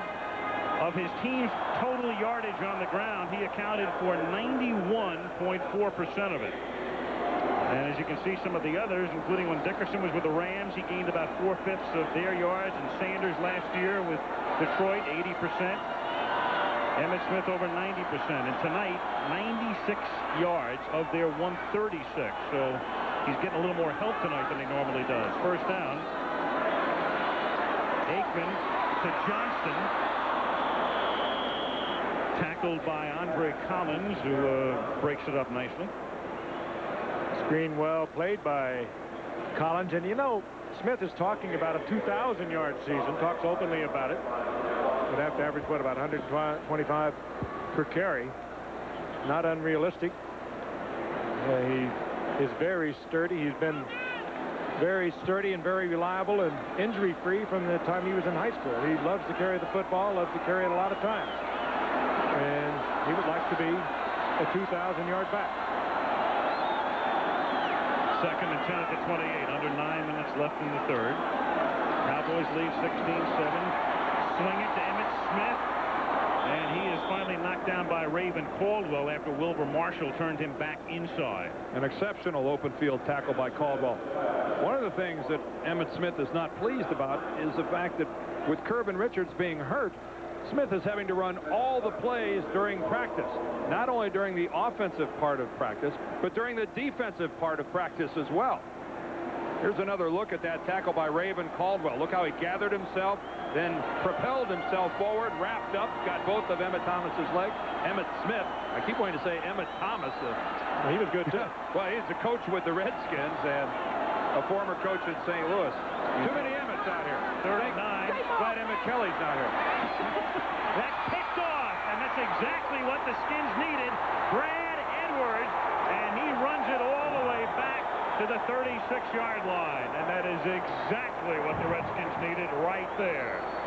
One of the few poorly thrown balls by Aikman. That one, he was trying to lay in, and he was just a little late on the delivery, and Edwards timed it out beautifully.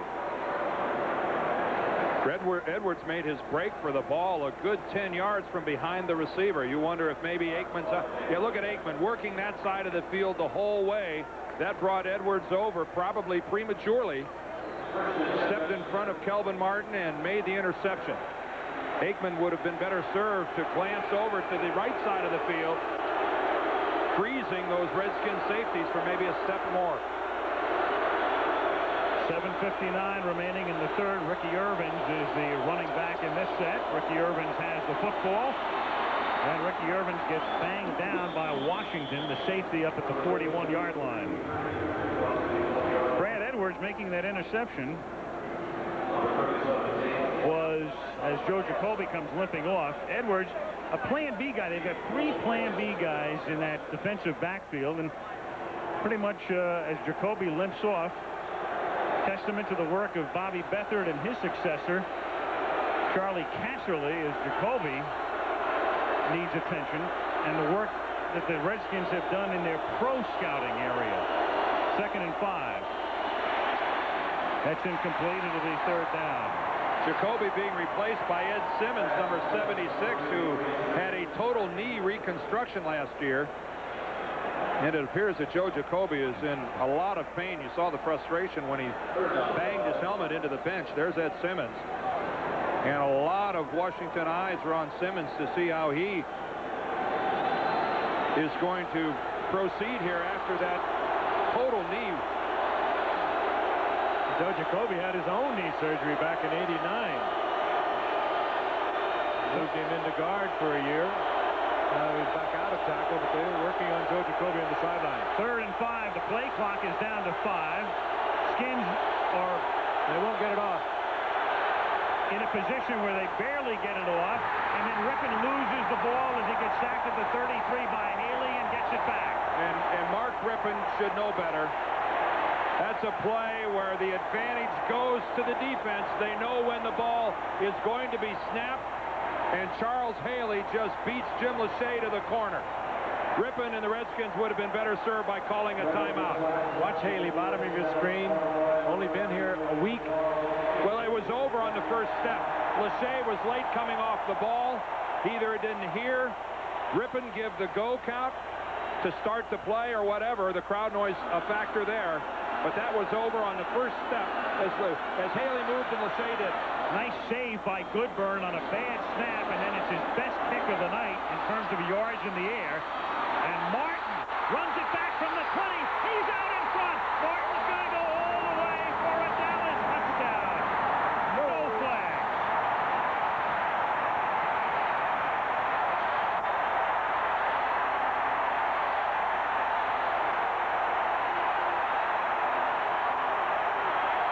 Kelvin Martin did it against Philadelphia last year. 85 yards for a touchdown when the Cowboys needed a big play. They went on to win, and he has done major damage here. Well, Wayne Sevier, the special teams coach of the Redskins, going to go crazy because 2 Redskins have Martin, and they sail right over each other right here. Look at that. 2 guys were right there in a position to make a hit on Kelvin Martin, and neither one of them even touches him. Beautiful run by Kelvin Martin. 79-yard return. Lynn Elliott for the point after. Burline to hold it. And the two big-name return men on this football field are Brian Mitchell and Desmond Howard. And it's Kelvin Martin who breaks open the game with this punt return. Oh, they are happy in Texas.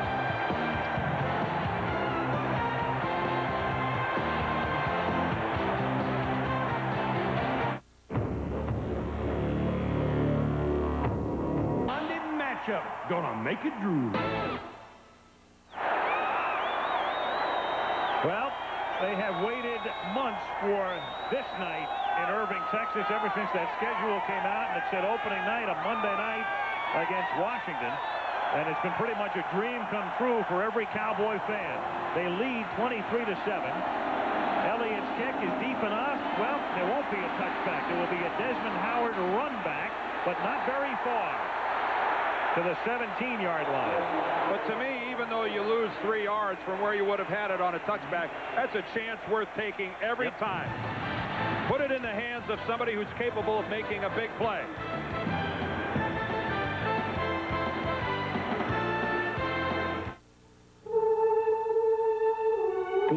She's Delta Burke, and ABC's got her Tuesday, September 15th. That is a grim group, and I don't mean Russ, who is an assistant coach. Larry Peccatello on the right, and Emmett Thomas is there, and Charlie Casserly, upper left, is the general manager of this team. And we started talking about Charlie before and the great moves he has made, but they do not like anything they have seen this evening, and neither has that man, Joe Gibbs. And I've been talking about Emmett Thomas all night.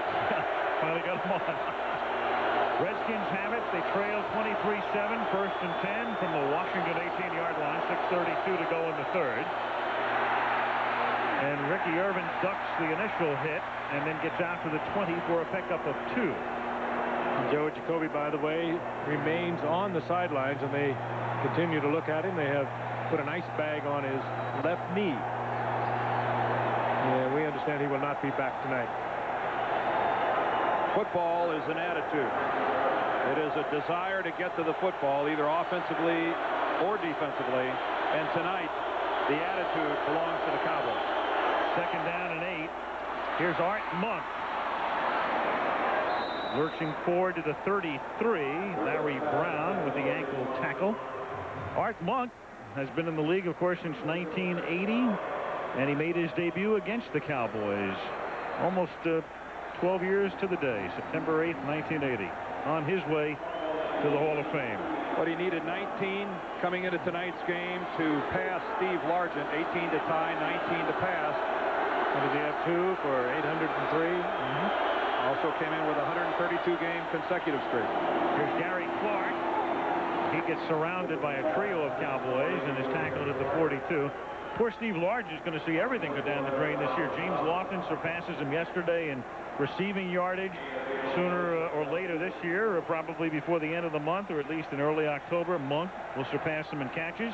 And Jerry Rice, before the end of the year, is going to get him in touchdown receptions. Jerry Rice, had 93, and Largent's record at an even 100. That may be just a couple games' work for Jerry Rice. Yeah. Regardless of who's playing quarterback. Second and 1 at the 42-yard line. And Ricky Irvin hit by Leon Lett, but might have enough for a first down up at the 44-yard line, and he does. A little second effort on the part of Ricky Irvin. 5'7", 200-pounder, a former Pac-10 rushing leader back when he was a junior, and the Redskins were able to get him in the third-round pick last year. And Bill Gibbs will tell you, he just couldn't keep him out of the lineup. Every time he came in, every time we put him in there, something happened. And he certainly would like to see something happen at this point. Something just happened to Mark Schlereth. He is now out. Jacoby's out, and Ray Brown is in. And here is Sanders on an end around, and he wishes that play hadn't been called. Kenneth Gant with the tackle. Gant, a player that the Cowboys thought should have gone to the Pro Bowl last year for his special teams play. We've got a Cowboy down on the field. There's Haley limping off, and we have another Dallas player down at the 40-yard line. Not I'm going to speculate. There's Schlereth over on the sideline. They're looking at his lower leg down around the knee. I can't see a number, so I won't speculate.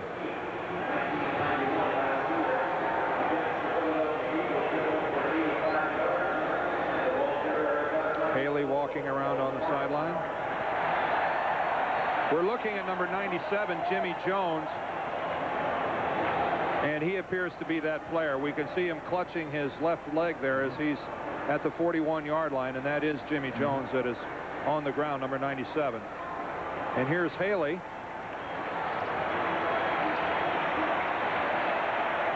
Can't see much of anything there. What happened to Charles? He appeared to be the better of the two, and good news there. Jimmy Jones trots off the field.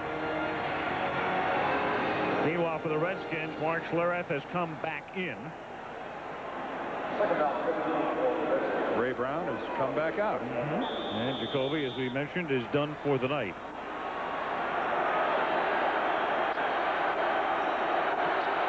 Second down and 15 for Washington. 4 minutes to go, third quarter.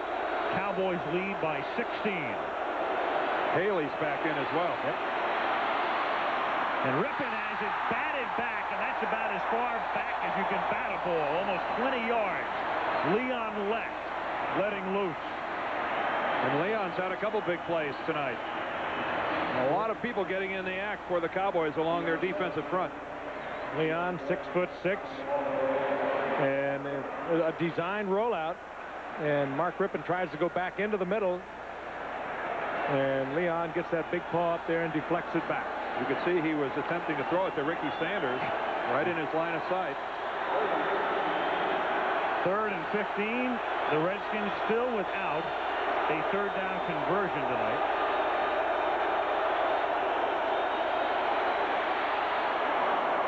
And finally, did they get it? I think they're going to get it as Clark makes the catch and his forward progress does net him the first. Orton pushes him back, but they get a first down at the 45-yard line. And that's a good spot. That's exactly where he caught the ball and where contact was made and his forward progress stopped. Good pattern by Gary Clark. Again, it's the Cowboys' zone defense. Larry Brown gives him a little bump, steps up, and Clark reads it, takes it down deep about 15 yards, breaks it off out in front of Ray Horton, and Mark Rippon was right on target. Big-time veteran play for Clark, knowing exactly how much yardage he needed. This time he picks up about 4 as he gets hit by Larry Brown at the 41-yard line. Larry Brown, great story. 12th round draft choice last year, now only in his second year in the league, and really a solid starter. So solid of a starter that when Kevin Smith, their #1 draft choice this year, comes along, they put him behind Isaac Holt on the other side of the ball. That's pretty lofty praise for a 12th round draft choice in only his second year. Jimmy Jones back in for Dallas on 2nd and 6. Open is Irvin. Irvin loses the football. Loose on the sideline, but Washington maintains possession. Ricky Irvin's able to scramble back up and get it after Kenneth Gant with a hellacious hit. Well, that was a terrific effort on the part of Irvin to get back to the football. He tore himself out of the tackle and was able to get back and make the recovery and keep the yardage. Good read by Rippon. Cowboys rolled their zone into the coverage, and he read that perfectly and fired to Irvin, and there's Irvin pulling out of the grass for the tackler to make the recovery. Well, it wasn't so hellacious, but it knocked the ball loose. Third down, I think it was. At the 41-yard line. Irvins begins spinning, and Irvins takes Bates across the 35, and he picks up the first down. That's what Joe Gibbs has said time and time again about Ricky Irvins. He just makes things happen out there. Well, that's one big difference between the Redskins and the Cowboys. If Emmitt Smith gets hurt, look out for Dallas. But with the Redskins, you've got Biner and Irvins.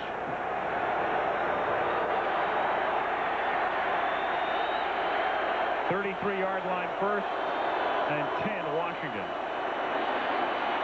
Third quarter winding down. The catch is made at the 28-yard line by Ricky Sanders. Brian Mitchell on the Washington bench.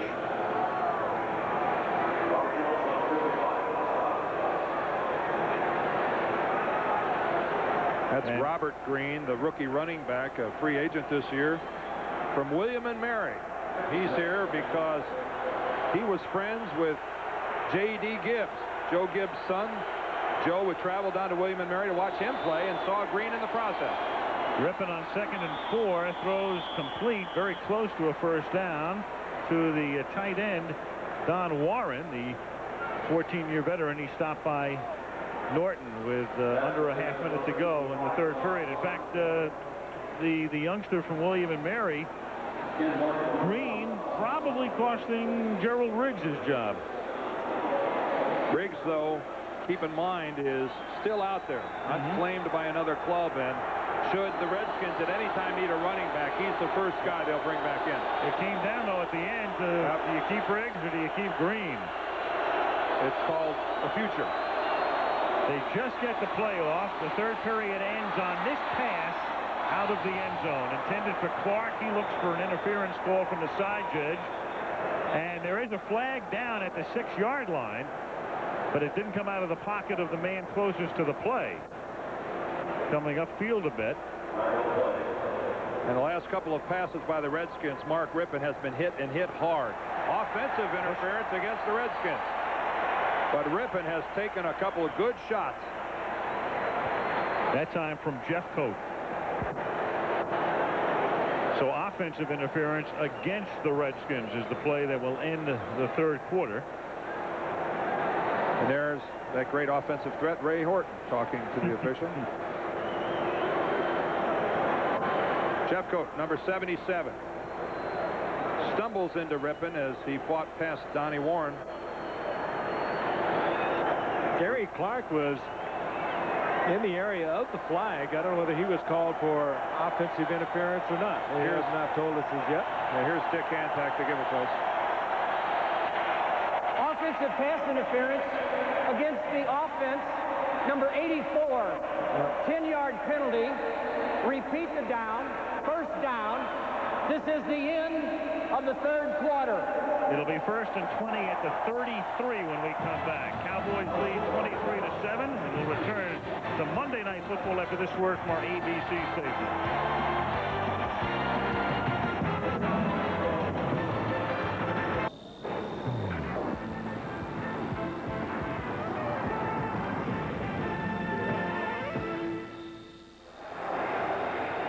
The Cowboys came into the league in 1960. They're 73-0 when leading after 3 quarters by 16 or more points.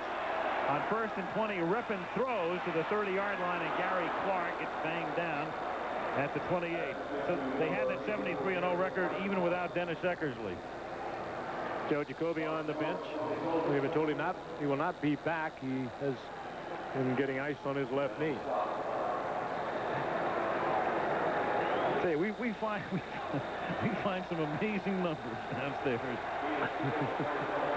In other words, in a situation such as this, the Cowboys have never been overtaken. And Rippon throws and overtakes Gary Clark, throwing it off the goalpost. And it will be 3rd down. Again, that was just a late read on the part of Rippon. Gary Clark had a step on the cornerback. Had Rippon been able to deliver a little earlier, 6 points. You can understand Joe Gibbs' befuddlement. The Redskins they're just kind of out of sync both offensively and defensively. They were shocked and stunned when they lost 30-0, and their regulars stayed in the game right into the 4th quarter last week against Minnesota. And they're playing about the same way here tonight.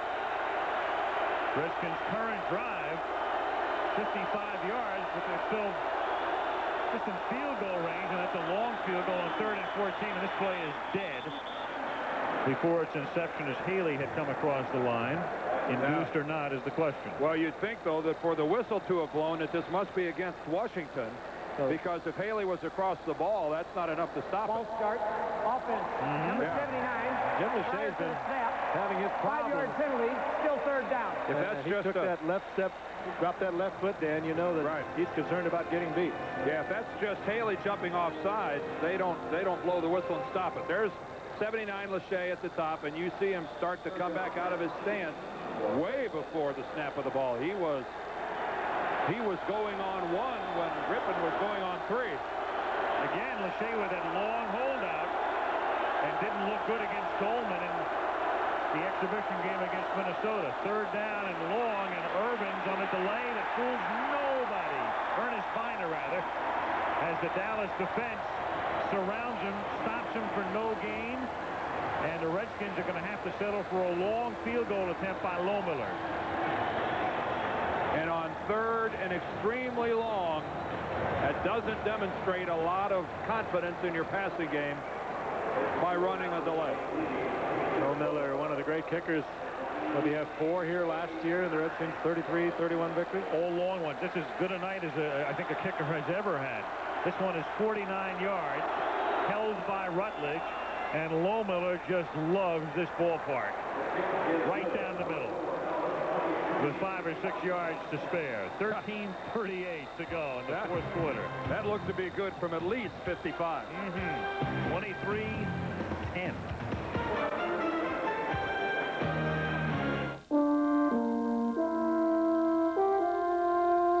The first padded dash, the first shoulder harness, the first to install airbags in. If you are a Cowboy fan, that is the perfect sign. 23-10, Dallas ahead. Lohmiller booms one into the end zone, and that is down 8 yards in by Alexander Wright. And the Cowboys will take possession at the 20, 13:32 remaining, and Dallas up 23-10.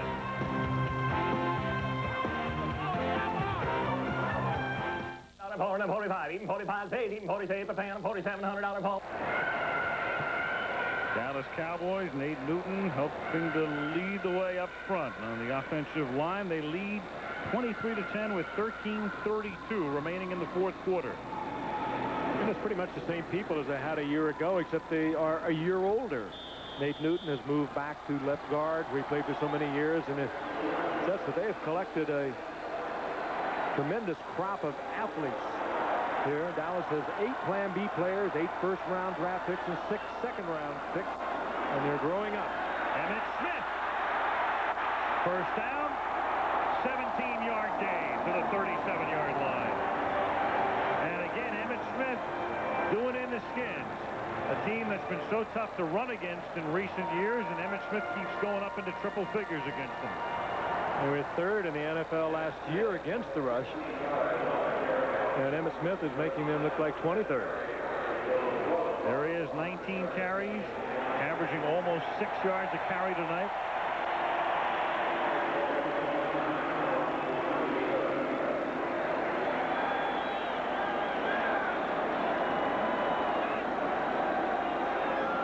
From the 37-yard line, Alfredo Roberts in motion. Give it to Smith again. Big enough hole. Out to the 42, and they're opening up some nice holes for Emmitt Smith. And, of course, they're also going to get a guy, Stepnoski, who a lot of people think is their best offensive lineman back maybe next week. Although they've been delighted with the way Frank Cornish has been playing the center position in Stepnoski's absence. I know one thing about Washington. The talk shows and the papers are going to be busy after this preseason of theirs and after this opener. They're going to be they're going to want to talk about 1988, the year after winning the Super Bowl when they went 7-9 and failed to make the playoffs. They've already been beating around that bush in Washington, and boy, it's going to heat up. Emmitt Smith can't dance his way to a first down this time. It'll be 3rd and 3 up at the 44. Marshall and Stokes make the tackle. And I think one big difference, Dan, is the Skins will tell you in 88, Doug Williams was the quarterback, but he had only taken over late in the 87 season. Tim Smith proved to be a one-game wonder. Kelvin Bryant was hurt. Oh, don't misunderstand me. There is no way this team is going to go 7-9. That will not keep people from talking about it. Oh, right. They've already been hot on the topic after their lackluster preseason, and this certainly isn't going to quell it. Danny Noonan with the newest and hatch. 3rd and 3 at the 44. And Martin gets bumped, almost broke free for a first down, but gets hit again and is stopped short of it up at the 46-yard line. The old saying is, where your head goes, your body follows. I think it also follows, if your head is cool, your body is cool.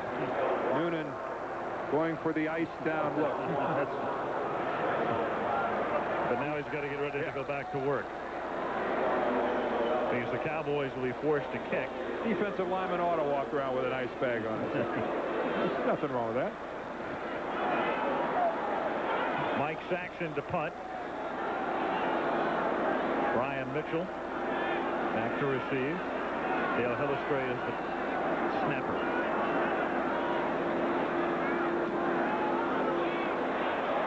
Good deep angle kick. Fair caught at the 9. 45-yard punt. Brian Mitchell making the catch at the 9-yard line. So the Skins have it deep in their own territory with 10:51 to go. And the Cowboys up 23-10.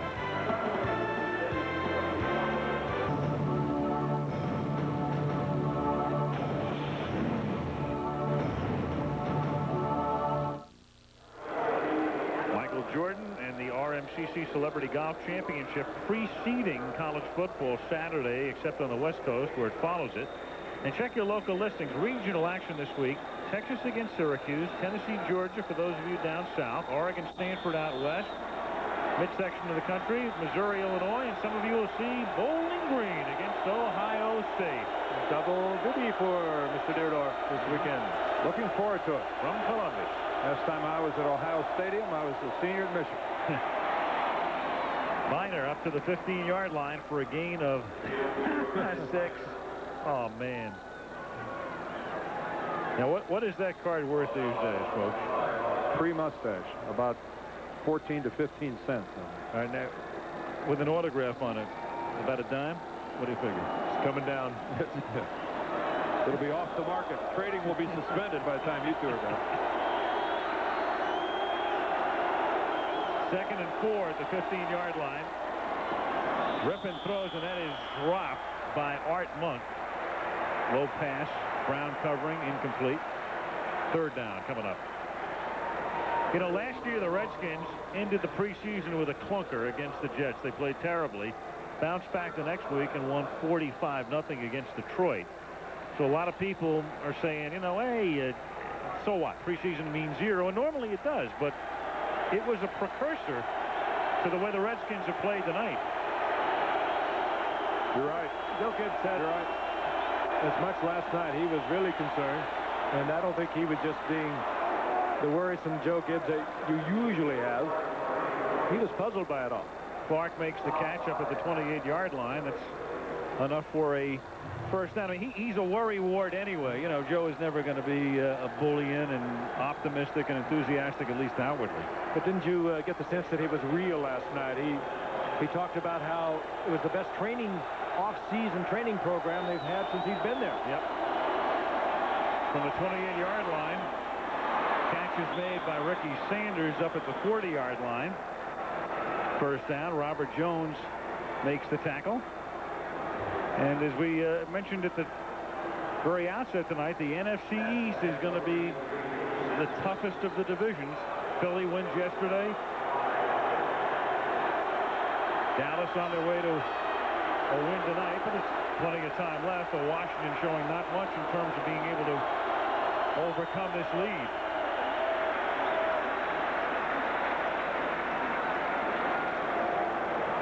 Dick Hantak with the call. False start, offense, 2 players prior to the snap. 5-yard penalty, still first down. One of them. Once you put your hand on the ground, you cannot come up out of that stance. There's Raleigh McKenzie and Jim Lachey on the left side. Some sort of confusion as to whether or not Mark Rippon is calling a play or calling for the snap of the football. You know, Lachey is getting dangerously close to Dan, too, on pass plays, lining up off the line of scrimmage. Well, there's always big talk about enforcing that, but they never do. Look at Haley run that down. That's the off tackle, the counter trey. A lot of ways you can call it. And Haley read it, came down the line of scrimmage, and caught it from behind. Biner is knocked down. No gain. See, Washington had a good drive going here, a couple of successive first downs. And now, what's happened? An offsides penalty and a poorly executed play. 2nd and 10 at the 34-yard line. 8.5 to go. Cowboys up by 13. Rippon with time, and a leaping, juggling catch is made up at the 49-yard line. The Cowboys are saying no, sir, but Gary Clark did come down with a football. And Washington keeps it going with a first down near midfield.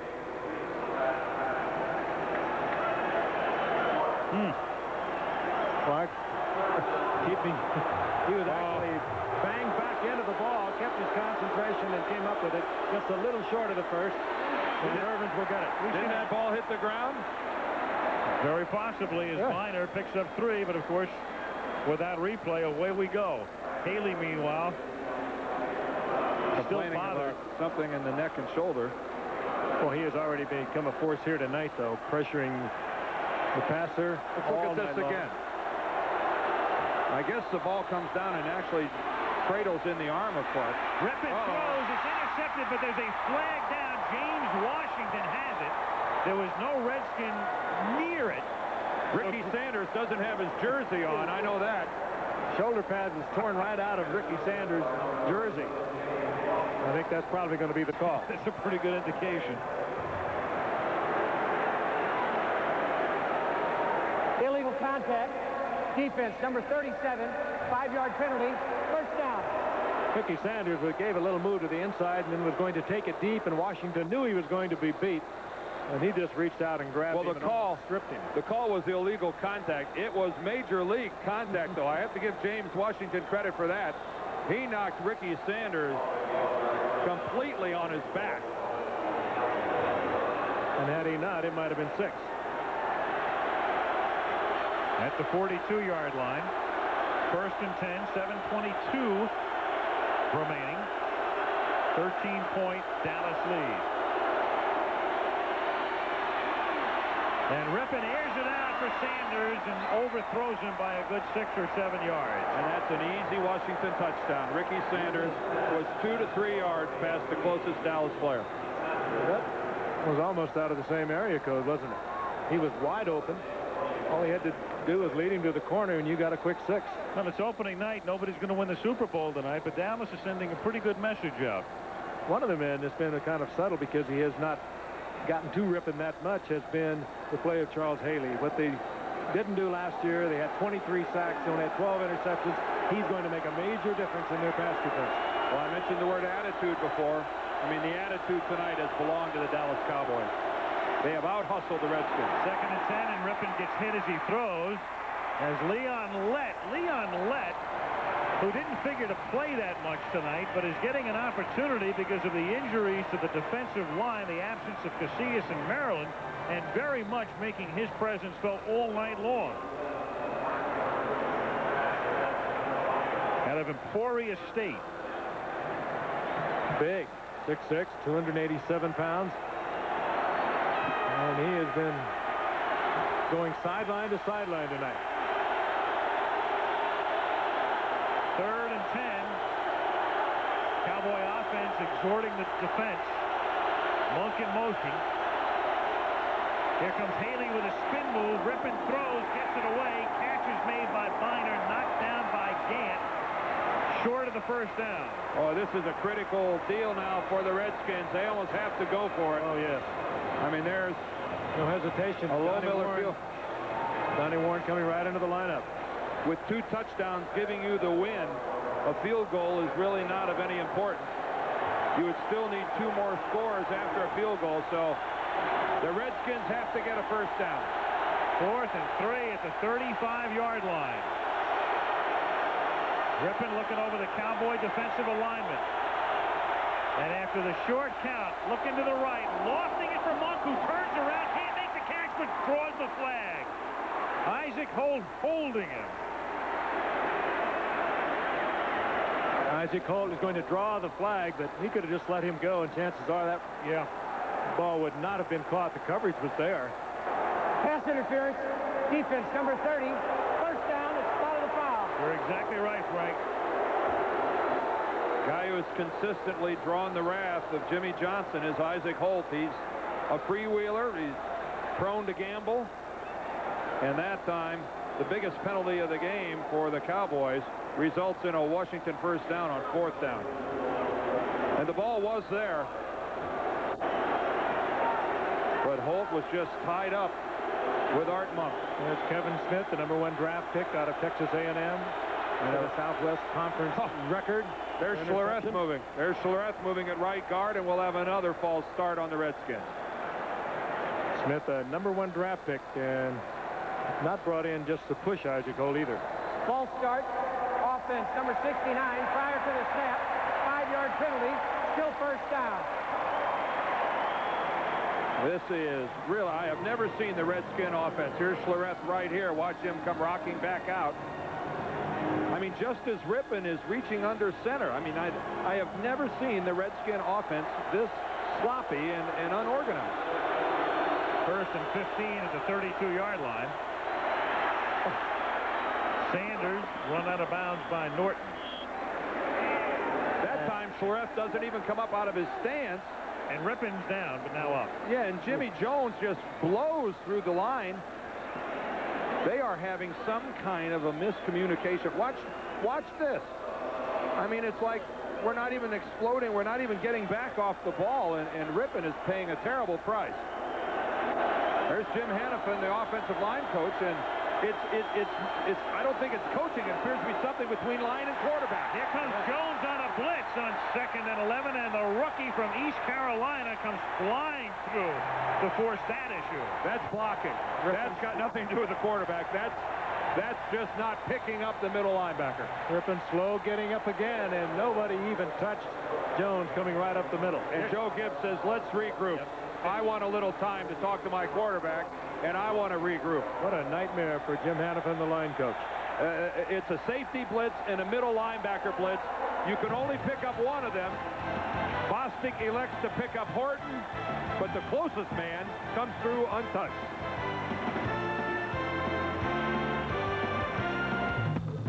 Things are different. The new Pontiac Grand Am proves it. Things are better because no import at its price can match the power of its 16-valve engine and the... Now.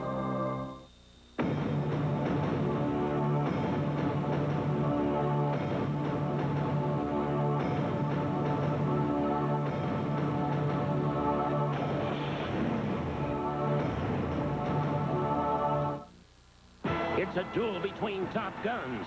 Dan Marino leads the Miami Dolphins into Cleveland to meet Bernie Kosar and the Browns next week on ABC's Monday Night Football.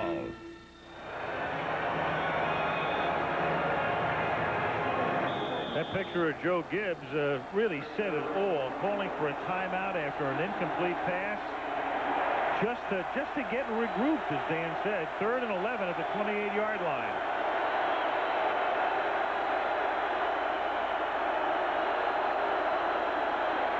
Here come the Cowboys. Rippon off balance, throws a prayer, and that's incomplete. Monk looks for the flag, but doesn't get one. Kevin Smith, the rookie, covering on the play. Well, it was 4th down. Jostled around now, but that ball was uncatchable, and so it didn't get the flag. But I can understand Joe Gibbs' concern. He's had a quarterback that's only sacked 7 times all last year. He's been sacked twice tonight and almost killed on a couple of other occasions. There's the jostling and pushing on the part of the first-round draft pick, number 26, Kevin Smith, but that ball was so far overthrown that wouldn't draw the flag. Uncatchable. 4th and 11 at the 28. Under 6 minutes to go. Cowboys up by 13. They have to get to the 17, and Rippon going for it all, and that is incomplete.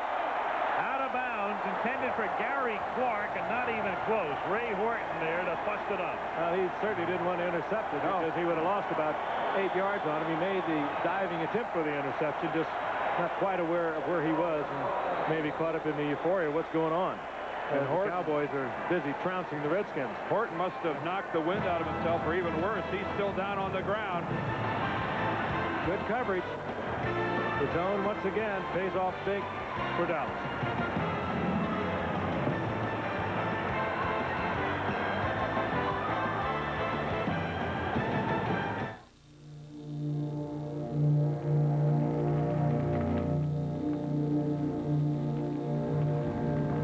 In the May 11th issue of Time, we reported what we saw during the riots in South Central Los Angeles. What we saw was the enemy.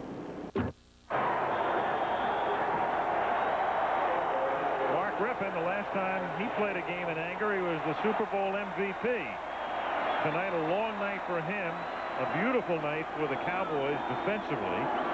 They lead 23-10. First down from the 27-yard line, and Emmitt Smith pads his total up to the 34, making sure he doesn't fumble, covering it with both hands, tackled by Marshall. You know, you have to give a lot of credit to Dave Wannstedt, the defensive coordinator of the Dallas Cowboys. He came up with a game plan and a half tonight, and his guys executed it with vigor. He's in the front row, lower right, as we look at it. Almost lost him to the Pittsburgh Steelers the last off season. Former Oklahoma State coach with Jimmy Johnson when he was there, later at USC, and joined Jimmy Johnson down in Miami and came with him to the Cowboys in '89. Second and 4 up at the 34 as the clock ticks down. Dallas up by 13 points. Emmitt Smith again, picking his way close to a first down. Tackled just past the 38-yard line.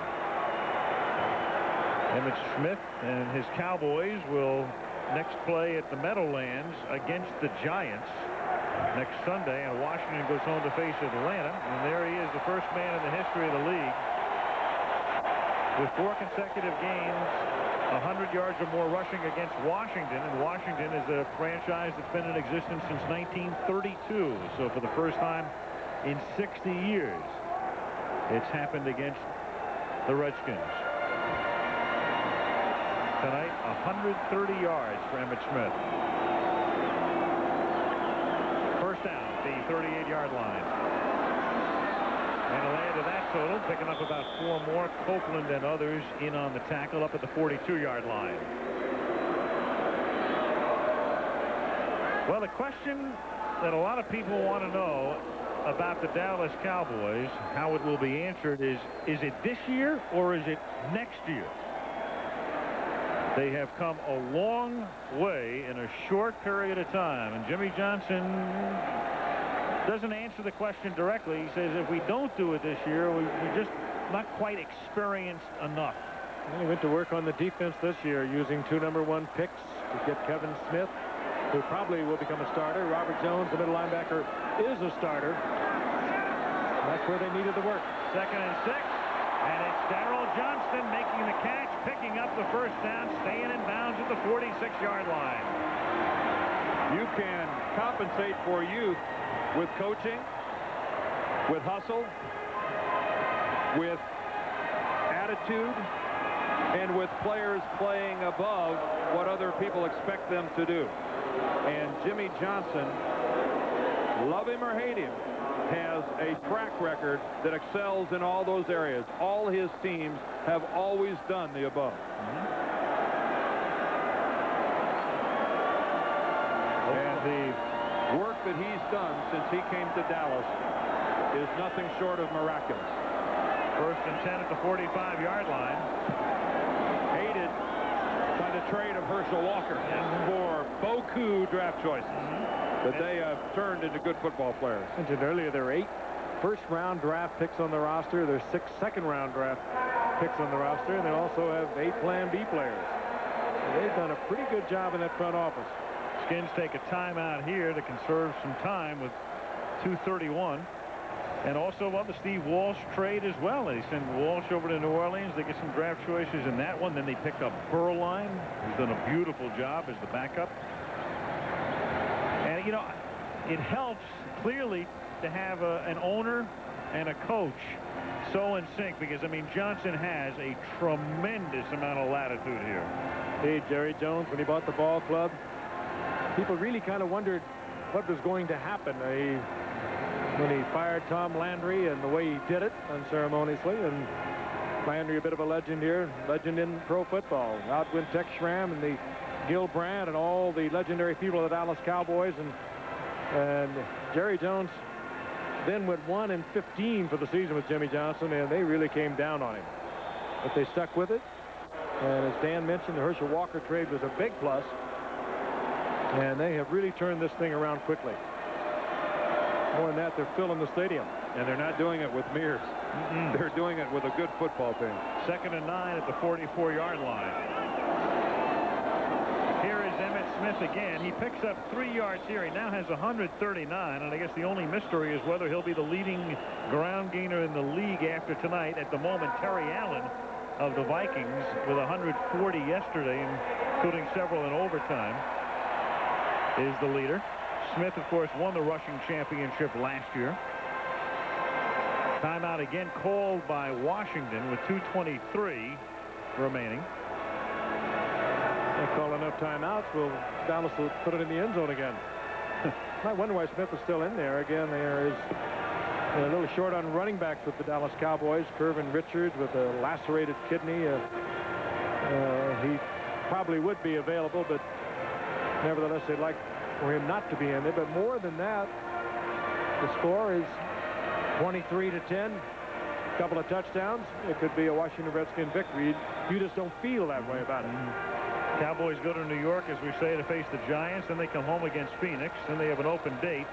And the next time we see Dallas on a Monday night, it is October the 5th at Philadelphia.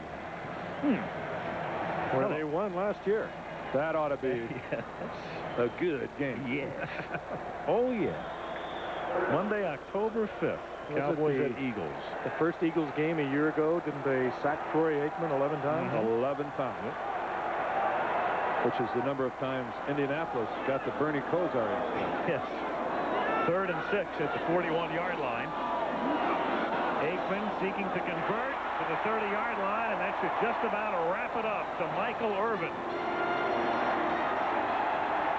First down for Dallas. The crowd can now breathe much easier. And all in all, even with a dropped pass or two, a pretty sensational night for Michael Irvin when you consider that the man's had just a couple of practices to get ready for this game. 2-minute warning as the Cowboys have salted it away.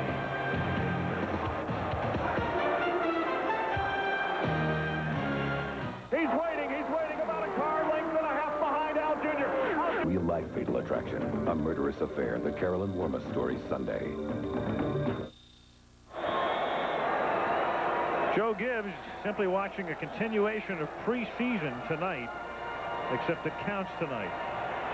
2 minutes to go, his team down by 13, and they could be down by 30. I mean, 23-10 is not an indication of the disparity between these two teams tonight. And Washington. Well, Washington's lone touchdown in reality came after a disputed interception by Martin Mayhew. And they no longer can stop the clock. Yep. You'll just have to watch it. This is going to be a very painful couple of minutes. This was an execution by the Dallas Cowboys. And talent. Talent was growing up. A lot of youngsters out there with another year under their belt. 11-5 a year ago. They learned an awful lot. Went up and knocked off Chicago. Lost in the playoffs to Detroit. Came away feeling that they could beat anyone on a football field. Michael Irvin, one of the big reasons. And Michael Irvin can finally do his television show as a member of the team. He did a couple before he even signed.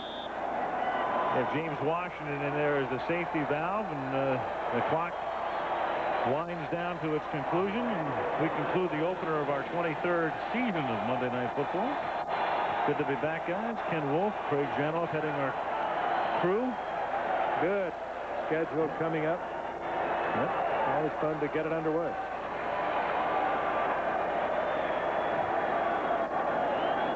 And upstairs, as always, Malibu Kelly Hayes, George Hill, Steve Hurd, our Director of Research, Ken Wolf, our producer, directed by Craig Janoff, Joe Chavo, our Technical Director, Ben Harvey, our Associate Director, Dick Buffington, Emily Deutsch, halftime producers, Fred King, and Mitch Green, Bob Simon, and the entire gang, Kevin Szabo and Jim Licata.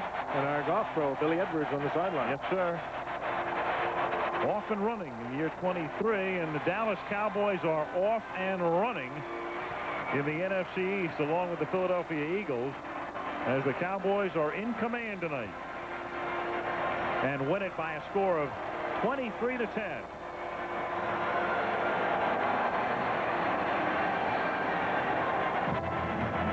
So a most inglorious beginning to the 1992 season for the Washington Redskins.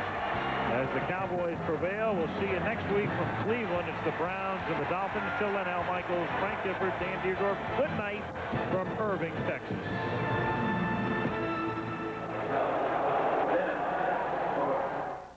Saturday, join host Michael Jordan for the RMCC Celebrity Golf Championship. Then on ABC's College Football, it's